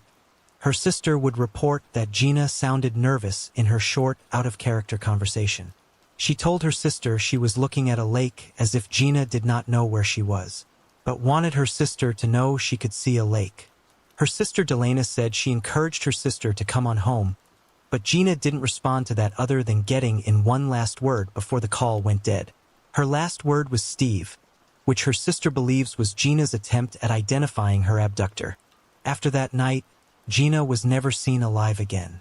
According to Epperly's friend, Epperly left the lake house a few hours later at about 4:30 or 5 in the morning. He didn't own a car and left in the 1975 Chevrolet Monte Carlo that Gina had borrowed from her sister that night. Before he left the lake house, neighbor witnesses would later report hearing gunshots and vehicles coming and going during the early morning hours.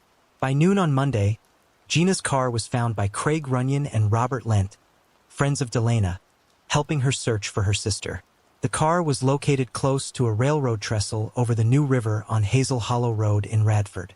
The car's trunk was open, the seat was pushed all the way back, and the inside of the driver's door handle strap was broken, almost as if it was damaged by Gina trying to keep someone from getting in the car.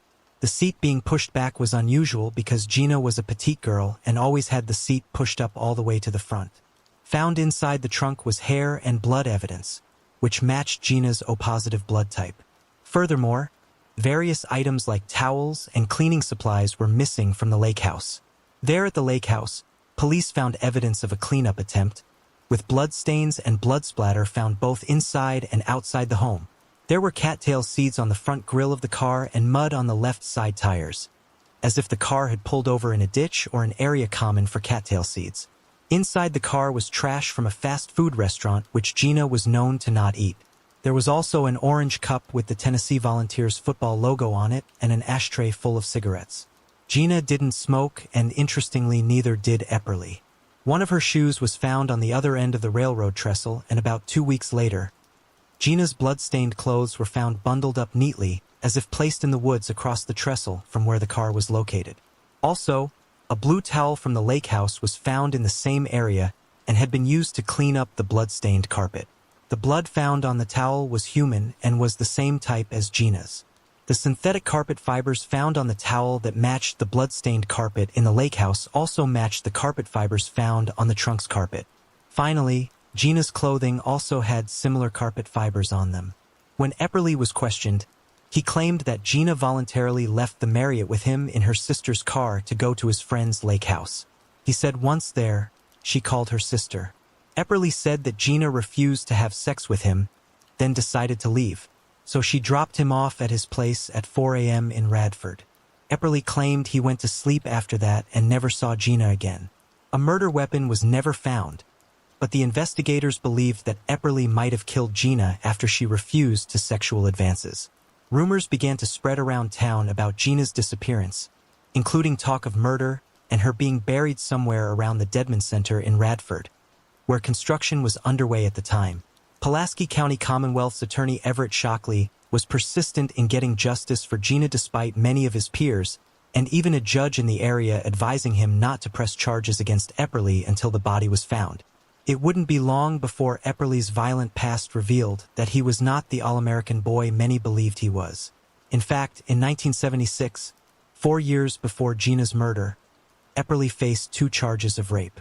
A judge dismissed one for difference in opinion, and in the second he was found not guilty thanks to his high-dollar defense attorney. Epperly was ultimately indicted for Gina's murder, but was convinced it was impossible to be found guilty without a body.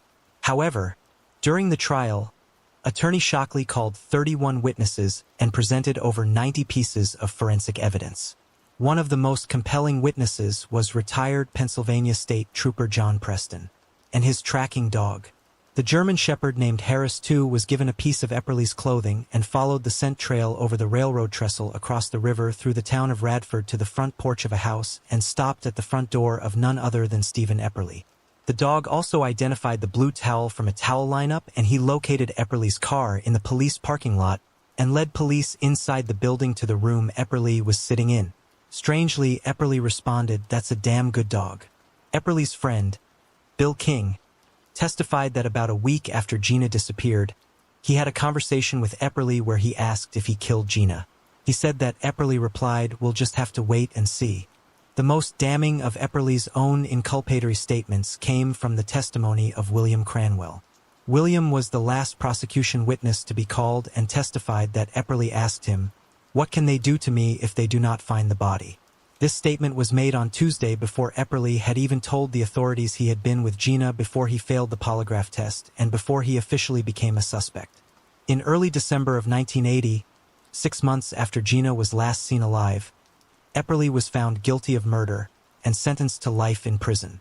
He became the first person in Virginia to be convicted of first-degree murder in a case with nobody, confession, or eyewitness, and only the 4th in U.S. history.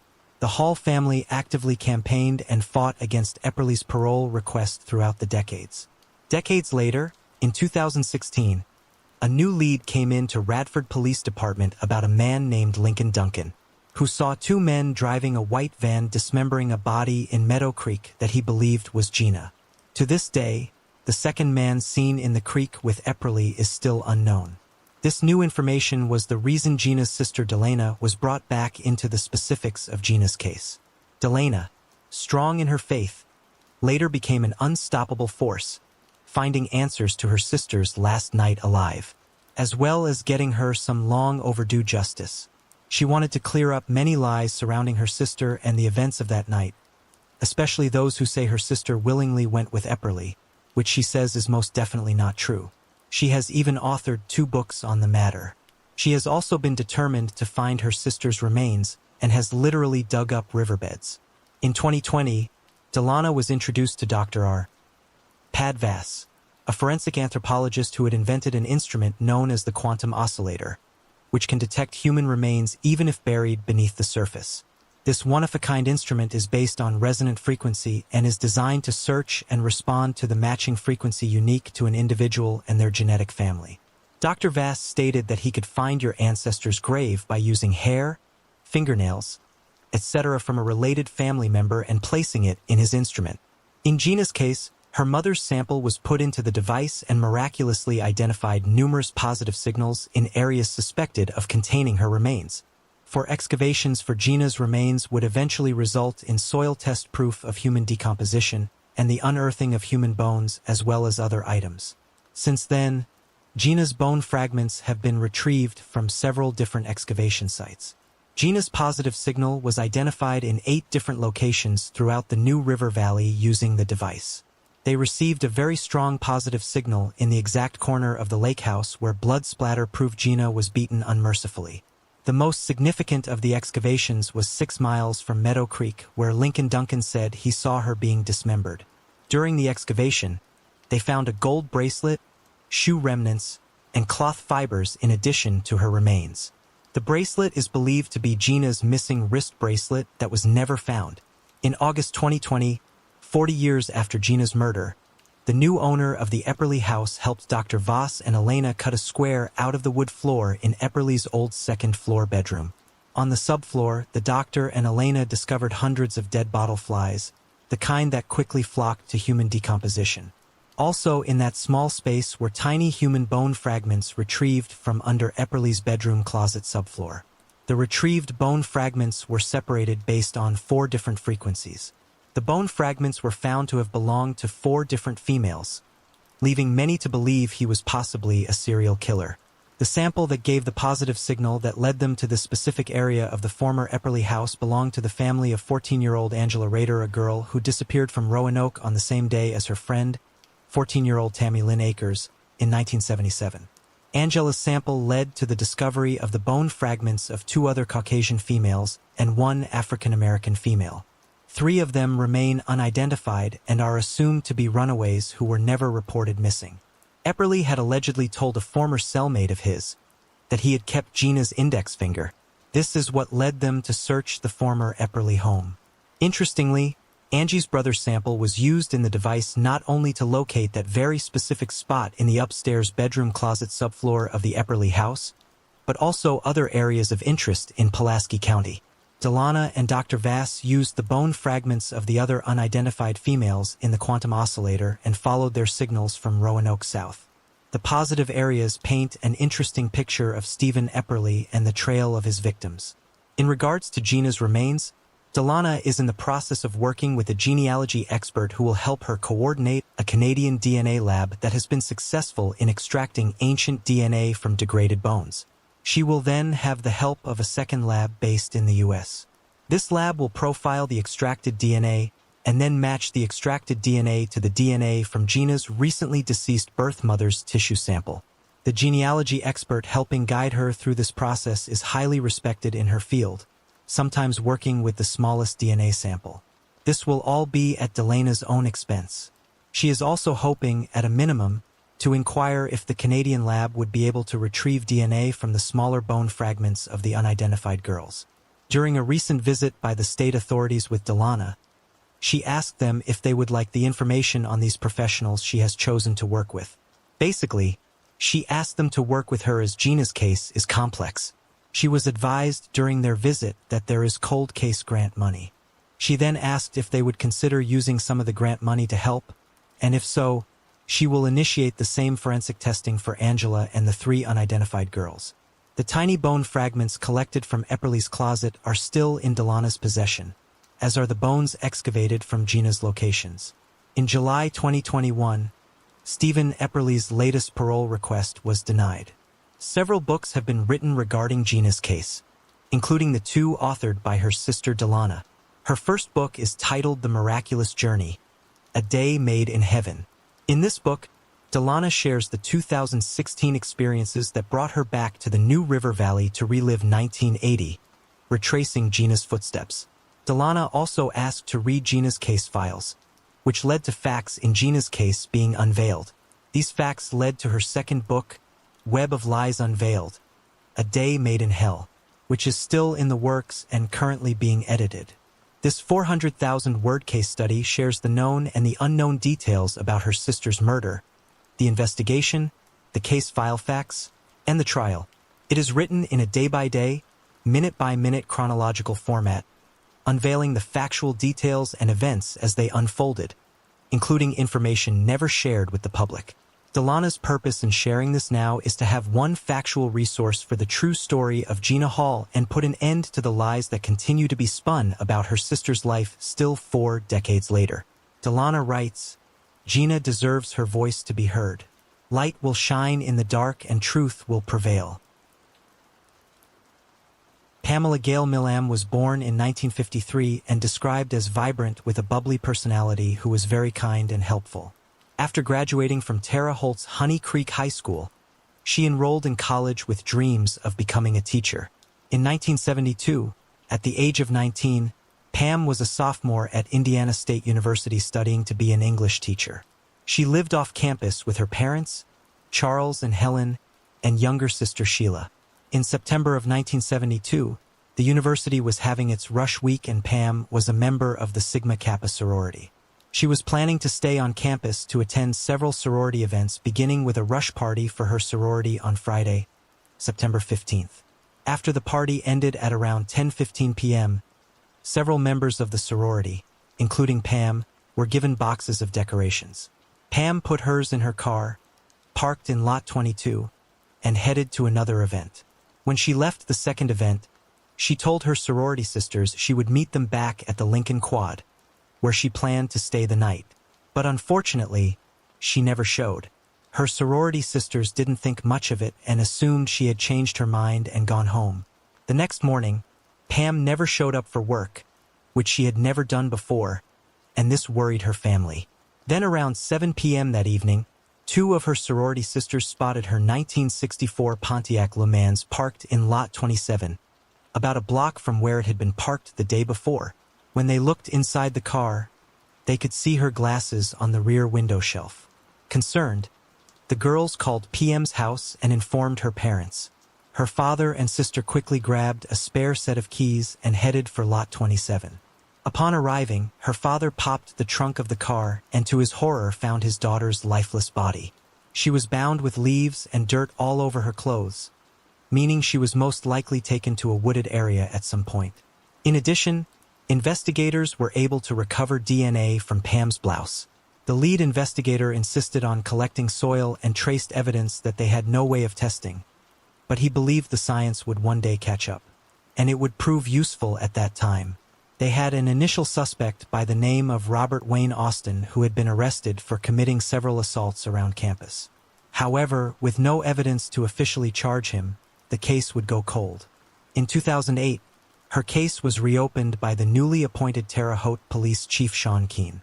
Keane had the DNA from the crime scene tested and was able to quickly rule out Robert Wayne Austin. He continued to work the case for the next 11 years, manually removing hundreds of suspects. Meanwhile, her parents sadly passed away before any breaks in the case were ever discovered. In 2018, Keane sent the last sample of DNA to Parbon Nanolabs, who were able to use it for genetic genealogy. This led them to a single suspect, Jeffrey Leon Hand. Keane learned that was dead, but used a reverse paternity test to confirm that Hand had murdered Pam. After tracking down Hand's widow and 2 sons, Keane obtained their DNA and submitted it to the Indiana State Crime Lab, and it came back a match. Jeffrey Hand was around 23 years old at the time of Pam's murder. In 1972, Hand was working for a Chicago-based record company delivering records to stores throughout Illinois and Indiana and was familiar with the area on and around the Indiana State University campus. Less than a year after Pam's death, had picked up 2 newlywed hitchhikers, 24-year-old Jeffrey Thomas and his 22-year-old wife. The couple was heading back home to Evansville, Indiana after visiting some friends in Chicago. Hand had picked them up just south of Terre Haute in his turquoise 1968 Chevy near the intersection of US 41 and I-70 and began driving south. They drove in silence for 2 hours before arriving at a shabby farm on Warrington Road just north of the Vandenberg County line. Han told the couple he wanted to stop at his sister's house to see about getting some money. But when they arrived, he pulled over, pulled out a gun, and demanded money after firing a round into the air. Then, pointing a pistol at their backs, he walked them into the small farmhouse. When the couple showed him they only had $1.17 between them, he tied their hands with a spool of rope, then forced them into a grain silo and told them he was holding them ransom. He said that he made a plan to leave Jeffrey's wife tied up in the silo, while he and Jeffrey drove to Evansville to rustle up a few $100s in ransom money. He said once he secured the cash, he'd let them both go. Around 2 a.m., the two men pulled away from the farmhouse, and it was the last time his wife of only 2 weeks would ever see him alive. While they were gone, she escaped the silo and ran to a nearby home for help. When police arrived, they were able to quickly arrest Hand. He then led them to the deceased body of Jeffrey, who had been discarded in a weedy area just over the Posey County line. At Hand's trial, he went mad when he saw a news photographer taking his photo and had to be subdued and led out of the courtroom. In the end, he was found not guilty by reason of insanity and instead was committed to a state reformatory for 2 years. On January 24, 1978, nearly 7 years after taking Pam's life, Hand forced 25-year-old Susan Matlock into her 1977 Pontiac Thunderbird outside a shopping center in Kokomo, Indiana. Inside the store, a clerk named Kathy Graham saw the event unfold and called the police, telling them she believed she just saw a possible abduction. Inside the car, told Susan that he had a gun and a knife and wasn't afraid to use either one. He also told her that he had just robbed someone. With Hand weighing his options and wanting to get to South Bend, Susan offered to drive him to the nearest bus station, but he declined.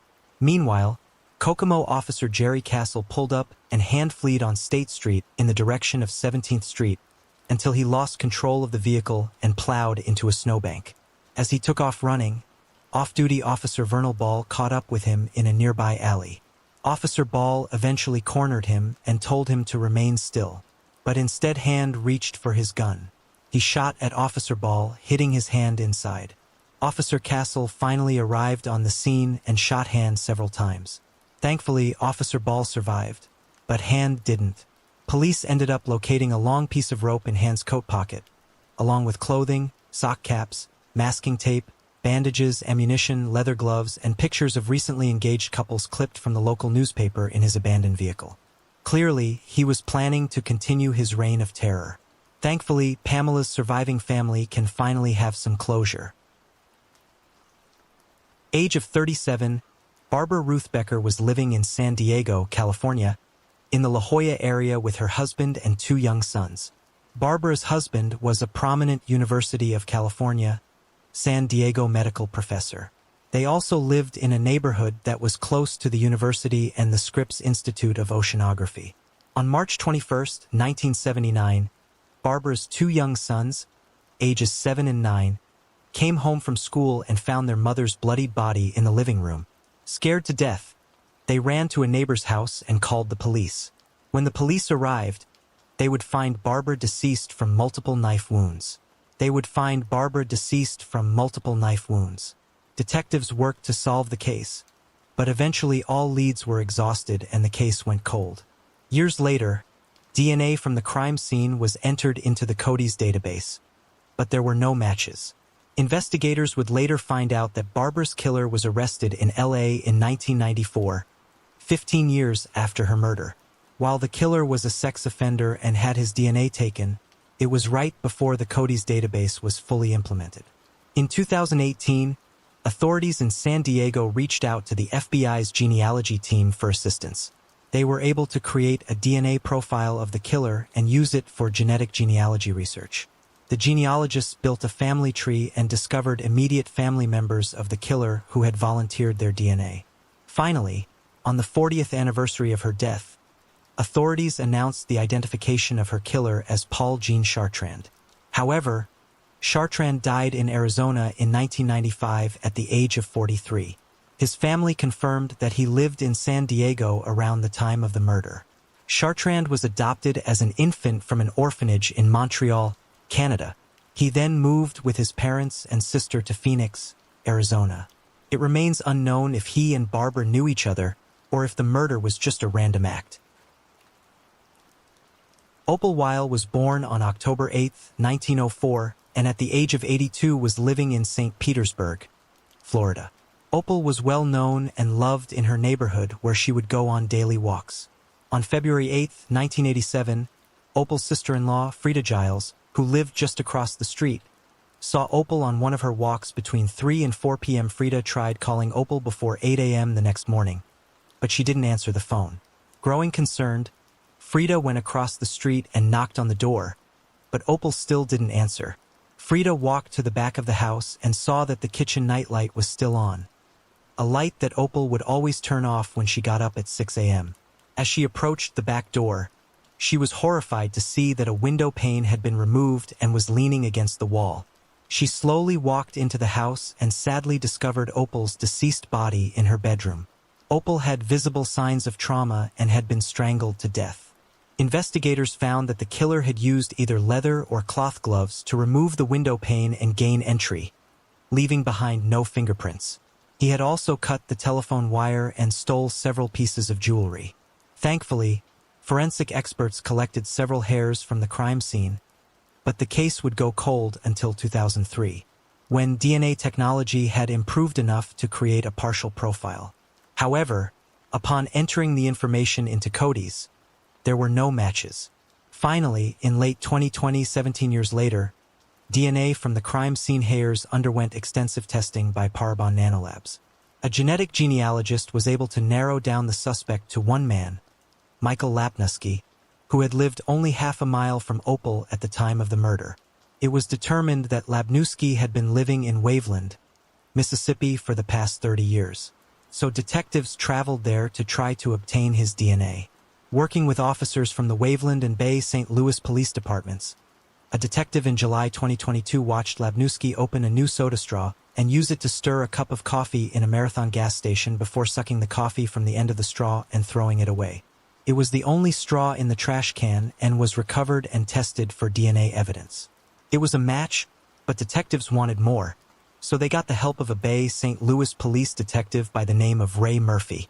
Ray owned a restaurant and knew Lapnusky quite well, so they devised a plan to run a free meal promotion with the hope that he would come in, eat, and unwittingly leave his DNA.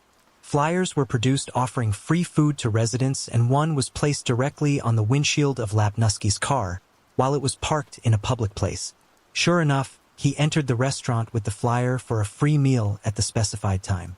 Undercover officers watched their suspect like hawks and swooped in as soon as he had finished and left, taking his spoon and fork. They sent off the utensils for DNA testing, and lo and behold, they were a match. Lapnusky would have been only 19 years old at the time of the murder.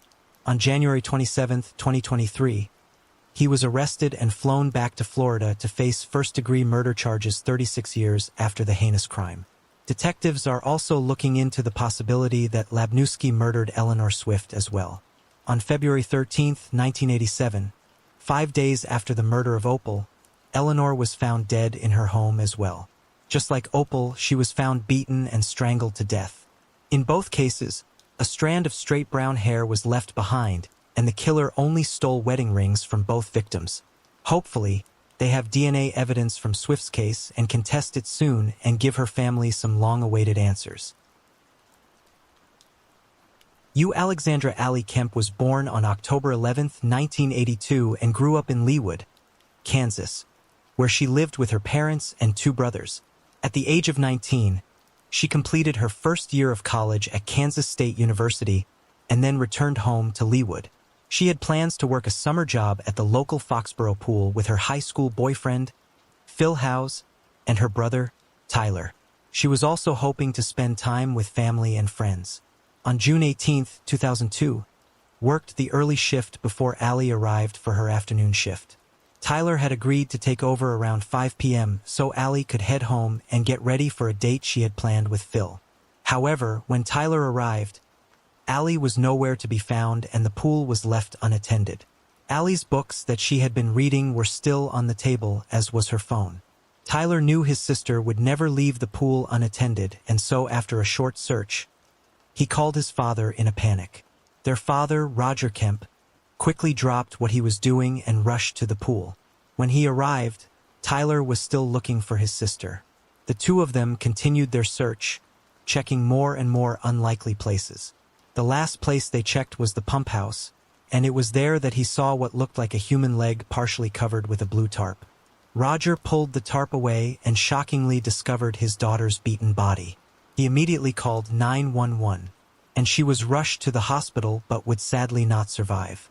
The medical examiner found her body covered in bruises and marks on her neck indicated that she had been strangled. Investigators began combing the scene, looking for any clues that might lead them to her killer. During their search, they found a small ointment cap, which they believed might have come from a first aid kit. News of her murder began to spread quickly, leading to a crowd at the scene. The police watched the crowd carefully, hoping to spot a nervous or suspicious person, but at the time, nothing came of it. With no options left, they began interviewing everyone that had a connection to Allie. While they interviewed her friends and family, one person really stuck out, her long-term boyfriend, Phil. The two were high school sweethearts, but cut off the relationship when Allie went off to college. However, when she returned for the summer, they started the relationship back up. Detectives quickly learned from Phil that Allie had attempted to contact him just a few hours before her body was discovered. He had a missed call and voicemail from her at 2:52 p.m. He tried to call her back once he saw the message, but she never picked up. As for Phil's movements, he had left his shift at the pool to work his second job before calling in to play video games at a friend's house. Both these activities were corroborated by the people Phil had claimed to be with. He first became aware of the situation when he received a call telling him Allie was in the hospital. Since Phil had a solid alibi, he was quickly ruled out, along with every member of Allie's close friends and family. At this point, investigators were at a loss, but all that would change when a frequent visitor to the pool came forward and told an interesting story. They said a week before the murder, they saw a person hiding in the bushes nearby holding a pair of binoculars. They also got a tip from a lawn crew working nearby who said they saw a beige Ford pickup truck on the day of the murder.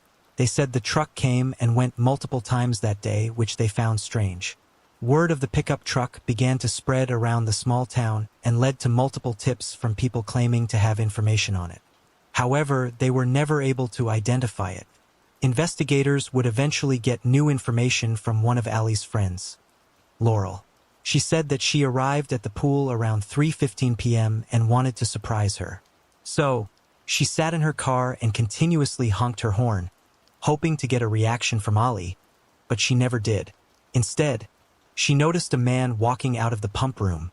Thinking it was Allie's boss, she panicked and ducked down behind her dashboard. From her hiding place, she continued to watch the man as he walked casually away from the building, waved in her direction, climbed into his vehicle and drove off. Once he had left, Laurel went into the pool area to search for Allie, but left when there was no sign of her.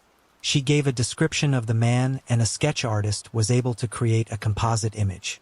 Thanks to her visit, detectives now had a time frame to work with. They already knew that Phil had received a missed call from Allie at 2:52 p.m., and now they had Laurel's visit placed at 3:15 p.m. That left a 23-minute window in which Allie was most likely attacked. After the sketch was released, multiple people began bringing in family photos of people they believed might be the killer. This eventually led them to James Strader, a mechanic who worked 20 minutes away in Olathe, Kansas, and had a striking resemblance to the man in the sketch. However, investigators would leave disappointed because James was working on the day of the murder, a fact that was confirmed by his boss. Investigators continued searching for a suspect, but in the meanwhile, a forensic team began testing the blood that was found on the small ointment cap. While most of the blood at the scene was linked to Allie, the blood found on the cap belonged to an unknown individual. They ran it through Cody's, but unfortunately, there were no matches found. 18 months into the investigation, the leads had basically dried up, so they decided to reach out to the local media. In January 2003, a mugshot appeared on a news broadcast showing a man who was suspected of sexually assaulting 3 women. Detectives on the case recognized the face immediately. It was the mechanic, James Strader, who was ruled out after providing an alibi. However, with this latest news in hand, they decided it was time to take another look. Most importantly, they needed to get a sample of his DNA. Investigators also wanted to bring James in for more questioning, but he eluded the police for 3 long weeks. He was finally apprehended after leaving a gas station in Utah without paying and was immediately pulled over by state police. After being brought in, he agreed that he resembled the sketch, but denied any involvement in the murder. Officers in Utah had also taken a sample of his DNA and uploaded it to the Cody's database, but strangely it wasn't a match and once again he was ruled out. After months had gone by with no suspect in sight, Bob Vesseler with Lamar Advertising decided to donate a billboard for free with information about the murder. After the billboard went up, investigators were given the name of Teddy Hoover by 2 separate people. Teddy resembled the composite image and owned a truck. He also maintained pools for a living but said he never worked on that particular pool. Teddy refused to submit his DNA for testing and asked to speak to his lawyer before agreeing to anything. Teddy's lawyer said he was concerned about his privacy and didn't want his DNA to sit in Cody's. So the officers presented him with a deal. They would test the DNA but would never upload it to the Cody's database. While waiting for Teddy to make a decision, detectives went back through their old notes and made a surprising discovery. Teddy had been at the scene on the day of the murder and had already spoken to detectives. Police notes showed his name listed amongst the bystanders interviewed at the pool. After 3 days of nothing, detectives called Teddy's lawyer, who informed them that his client had taken off. Months would go by with no signs of Teddy anywhere before they finally received an important tip in August 2004. The tip suggested that Teddy Hoover was actually Benjamin Appleby and he had fled to Connecticut. He had been living under the Hoover alias to avoid prosecution for a 1997 sex offense. Thankfully, when he was finally taken in, the Connecticut State Police took a sample of his DNA. However, he continued to deny his involvement. Investigators then decided to put him in the investigation room where they had 2 binders on the table bearing his names. There was also a pin board with his photograph and pictures from the crime scene. Eventually, he broke down crying and admitted to killing Allie. He recounted the events, saying he visited the pool as part of his maintenance work and Allie was there when he stepped into the pump house. Benjamin made a pass at Allie by attempting to touch her, but she pushed him away, causing him to lose control. He also said he planned to sexually assault her and had grabbed the ointment to use in the process, but was interrupted when Laurel began honking her horn. He said he collected himself, leaving calmly and giving her a friendly wave as he walked to his vehicle. The DNA results confirmed Benjamin's confession and he was arrested. However, when he entered the courtroom, he pleaded not guilty and claimed that his confession was coerced. He even accused the police of intimidation and threats against him and his family. However, DNA doesn't lie, so his attorney said he did kill her but claimed it wasn't premeditated. However, based on the evidence, the investigators knew this wasn't true. In the end, Appleby was found guilty of first-degree murder and was sentenced to 50 years in jail. After the trial, Allie's parents organized Take Defense, the Allie Kemp Educational Foundation, a program that offers self-defense classes for women. Sadly, on April 4, 2022, Roger Kemp passed away at the age of 77. His sudden death left his friends and family devastated, and the Allie Kemp Educational Foundation released the following statement. Throughout the past 20 years, the foundation and the self-defense program have worked in conjunction to successfully train over 70,000 girls and women across the United States ranging in age from 12 to 90 years. Perry was born on February 22, 1955 to parents Marvin and Jean in Linton, North Dakota. She and her high school sweetheart, Bruce Perry, graduated in 1973 and then married the next year on August 17, 1974. Arliss worked for a Christian youth group, taught Sunday school, and was described as trusting, joyful, and optimistic. Weeks after their marriage, they moved to Palo Alto, California to attend Stanford University. They moved into Quillen Hall in Escondido Village, a residence hall for married couples and partners with children. Bruce was now a second-year pre-med student who also maintained a job in order to support Arliss and himself. However, this caused Arliss to be alone most days, and she would even write friends and family back home saying she felt isolated because Bruce was so busy with school and work. Arliss then got a job as a receptionist at a nearby law firm, and this gave her the outlet she needed. She then began enjoying life in California and finally felt that things were falling into place. At 11:30 p.m. on October 12, 1974, Arliss had some letters she wanted to mail, and so she and Bruce left Quillen Hall and began walking. However, during their walk, they would get into an argument about their car's tire pressure. Arliss then told Bruce that she wanted to go to the church to unwind and have some alone time. After parting ways, Bruce returned home. At 11:50 p.m., Stephen Crawford, who worked security at the church, saw Arliss enter. Two other people in the church also saw Arliss enter, go to a pew, and kneel to pray. When they left, she was still praying. At about 12:10 a.m., Stephen entered the church but didn't see anyone. He announced that he was locking up but never received a response. Not long after, Bruce became concerned when Arliss didn't show back up. So he walked the half-mile to the church to look for her. However, when he arrived, all the doors were locked. He then decided to walk around campus searching for her. After being unable to find her, he returned home and waited until about 3 a.m. before reporting her missing. Bruce told authorities that she may have fallen asleep in the church. So they walked to the church and checked all the doors, but they were locked. They tried calling out to see if anyone was inside, but no one answered. A few hours later, the same security guard returned to the church to open it for the day. When Stephen entered the church, he found Arliss's deceased body and called it in saying, "Hey, we've got a stiff here." She was found lying partially nude on the front pew of the altar with her neck broken and her arms crossed over her chest with a candle in between. She had been beaten, strangled, sexually assaulted, and ultimately murdered with an ice pick. Investigators would also find a latent palm print on one of the candles near her body. It was later said that the crime scene resembled a satanic ritual. Strangely, when the cops arrived to question Bruce, they noticed he was covered in blood. He explained that he suffered from severe nosebleeds whenever he was stressed. Instead of telling Bruce the details of what they found, they asked him to come to the police station for questioning. They questioned him for 2 hours, creating various situations to elicit a reaction from him. For example, Arliss was cheating and he discovered it, or Arliss was pregnant and he was unhappy about it. Bruce voluntarily provided his prints for testing and took a polygraph examination. His prints didn't match the palm print found at the scene, and he passed the polygraph test and was no longer considered a suspect. That is, when they finally told him that his wife had been murdered. The FBI got involved and developed a profile of the murderer. They believed the killer was a loner with a military background between the ages of 17 and 22, and that he would collect possessions of his victims as souvenirs. It's also of note that Arliss was missing 2 objects from her possession. Investigators believe Arliss was still in the church with her killer when Stephen came to lock up.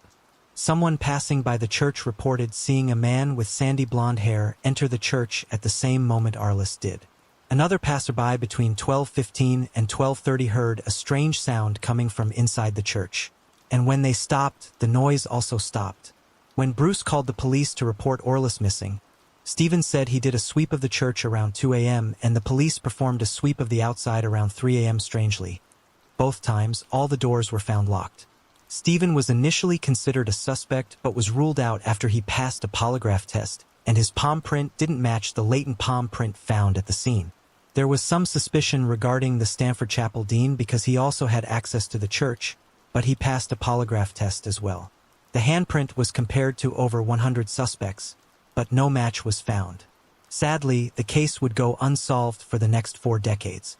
A co-worker of Arliss's at the law firm said that a man with sandy blonde hair and an athletic body had paid her a visit at work. The man and Arliss talked for about 15 minutes, and when Arliss returned, she appeared to be upset. Bruce was also asked about the man but stated he had no idea who the individual could have been. After Arliss' body was returned to Bismarck, North Dakota, and buried. Someone stole her temporary burial marker. This was strange because it was the only one stolen. This made people wonder if her killer was from Bismarck and had traveled to California to murder her. Part of Bruce's parents' job was to try and convert members of a satanic cult to Christianity. The cult was known as the Process Church of Final Judgment. They were into Scientology and Satanism and were known to perform rituals. 13 years later, in 1987, a book titled The Ultimate Evil, published by Marie Terry, reopened the entire satanic pentagram world once more. He was at odds with the police for dismissing Arliss and the Process Church of Final Judgment and claimed that the man Arliss was arguing with at work the day before she was murdered was a member of the Satanic Church. He further alleged that Arliss purposefully provoked an argument with Bruce to get some alone time with the man. The book became very popular, and he was even able to sell out a 1,000-seat capacity venue where he would sit and discuss the case's theories. In his book, he discusses a theory about her murderer possibly being the serial killer, the son of Sam. In 1978, 4 years after Arliss's murder, David Berkowitz wrote to Arliss's home in North Dakota, claiming that the Process Church of Final Judgment hired a hitman to kill her because she wanted to convert them to Christianity. He told them that the cult was nationwide and that they would kill individuals throughout the country. He knew this because he claimed to be a member himself. He stated that Charles Manson and serial killer Otis Toole were also members. Berkowitz then sent a book to a police officer in North Dakota in 1979, and in the book he wrote, hunted, stalked, and slain, followed to California, Stanford University. 2 officers from California flew to New York to question Berkowitz about the murder, and after about 30 minutes, he stopped talking and stated he didn't want the other convicts to think he was a snitch. So, the police considered him useless and moved on. Arliss's murder was eventually linked to the murders of 2 other women at Stanford University. People came forward to say they saw the same type of man with sandy blonde hair roaming the area around the time of those murders as well. The police even questioned Ted Bundy, who was frequently in California between 1973 and 1974. However, he was ruled out as a suspect since he had an alibi for the night of the murder. Finally, in 2016, the police received a break in the case. They discovered a DNA profile of a male downed on Arliss's jeans the night she was murdered. Police set out to interview everyone in the vicinity that night and collect DNA samples from each person. With that, they were able to eliminate everyone but the church's night guard, Stephen Crawford.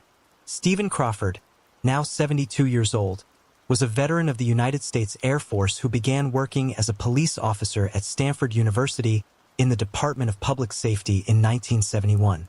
However, in 1972, a new police chief decided to reorganize the department, and most of the police officers were offered jobs as security guards instead.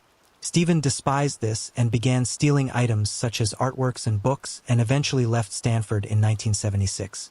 In 1992, his ex-wife reported him for creating a false diploma with a blank certificate obtained from Stanford. He was subsequently prosecuted and arrested for stealing thousands of dollars worth of various items from the university. In the end, he would receive a 6-month suspended sentence and 2 years of probation. In 1993, he relocated to San Jose, California, where he lived at the Dale Coronado apartment complex. He worked as an insurance adjuster and led a relatively quiet life. Even though his palm print didn't match the one found at the scene, and he passed the polygraph test, Crawford had remained a person of interest all those years. They compared his DNA to the DNA recovered on Arliss's jeans, and lo and behold, it was a match. On June 28, 2018, investigators visited Crawford's apartment at 9:05 a.m. Instead of letting them in, he shouted, asking them to wait while he got dressed. The police waited for a few minutes and then entered his apartment using the master key they got from the building manager. After entering, they saw Crawford seated on the bed with a handgun and backed away. After hearing a gunshot, they entered and discovered Crawford on the floor with a self-inflicted wound. Upon searching his apartment, they discovered a copy of Marie Terry's book, The Ultimate Evil, as well as a handwritten suicide note on his desk written in 2016, when investigators began to reinvestigate him. However, there was no mention of Arliss in the note. Unfortunately, this leaves us with some unanswered questions. such as was the murder of Arliss part of his revenge against the university? Was she his only victim? Or was he a notorious serial killer who got away with murder for many years? Was the satanic ritual part of his MO or just a way to throw off the investigators? Sadly, we will probably never know the answers to these questions.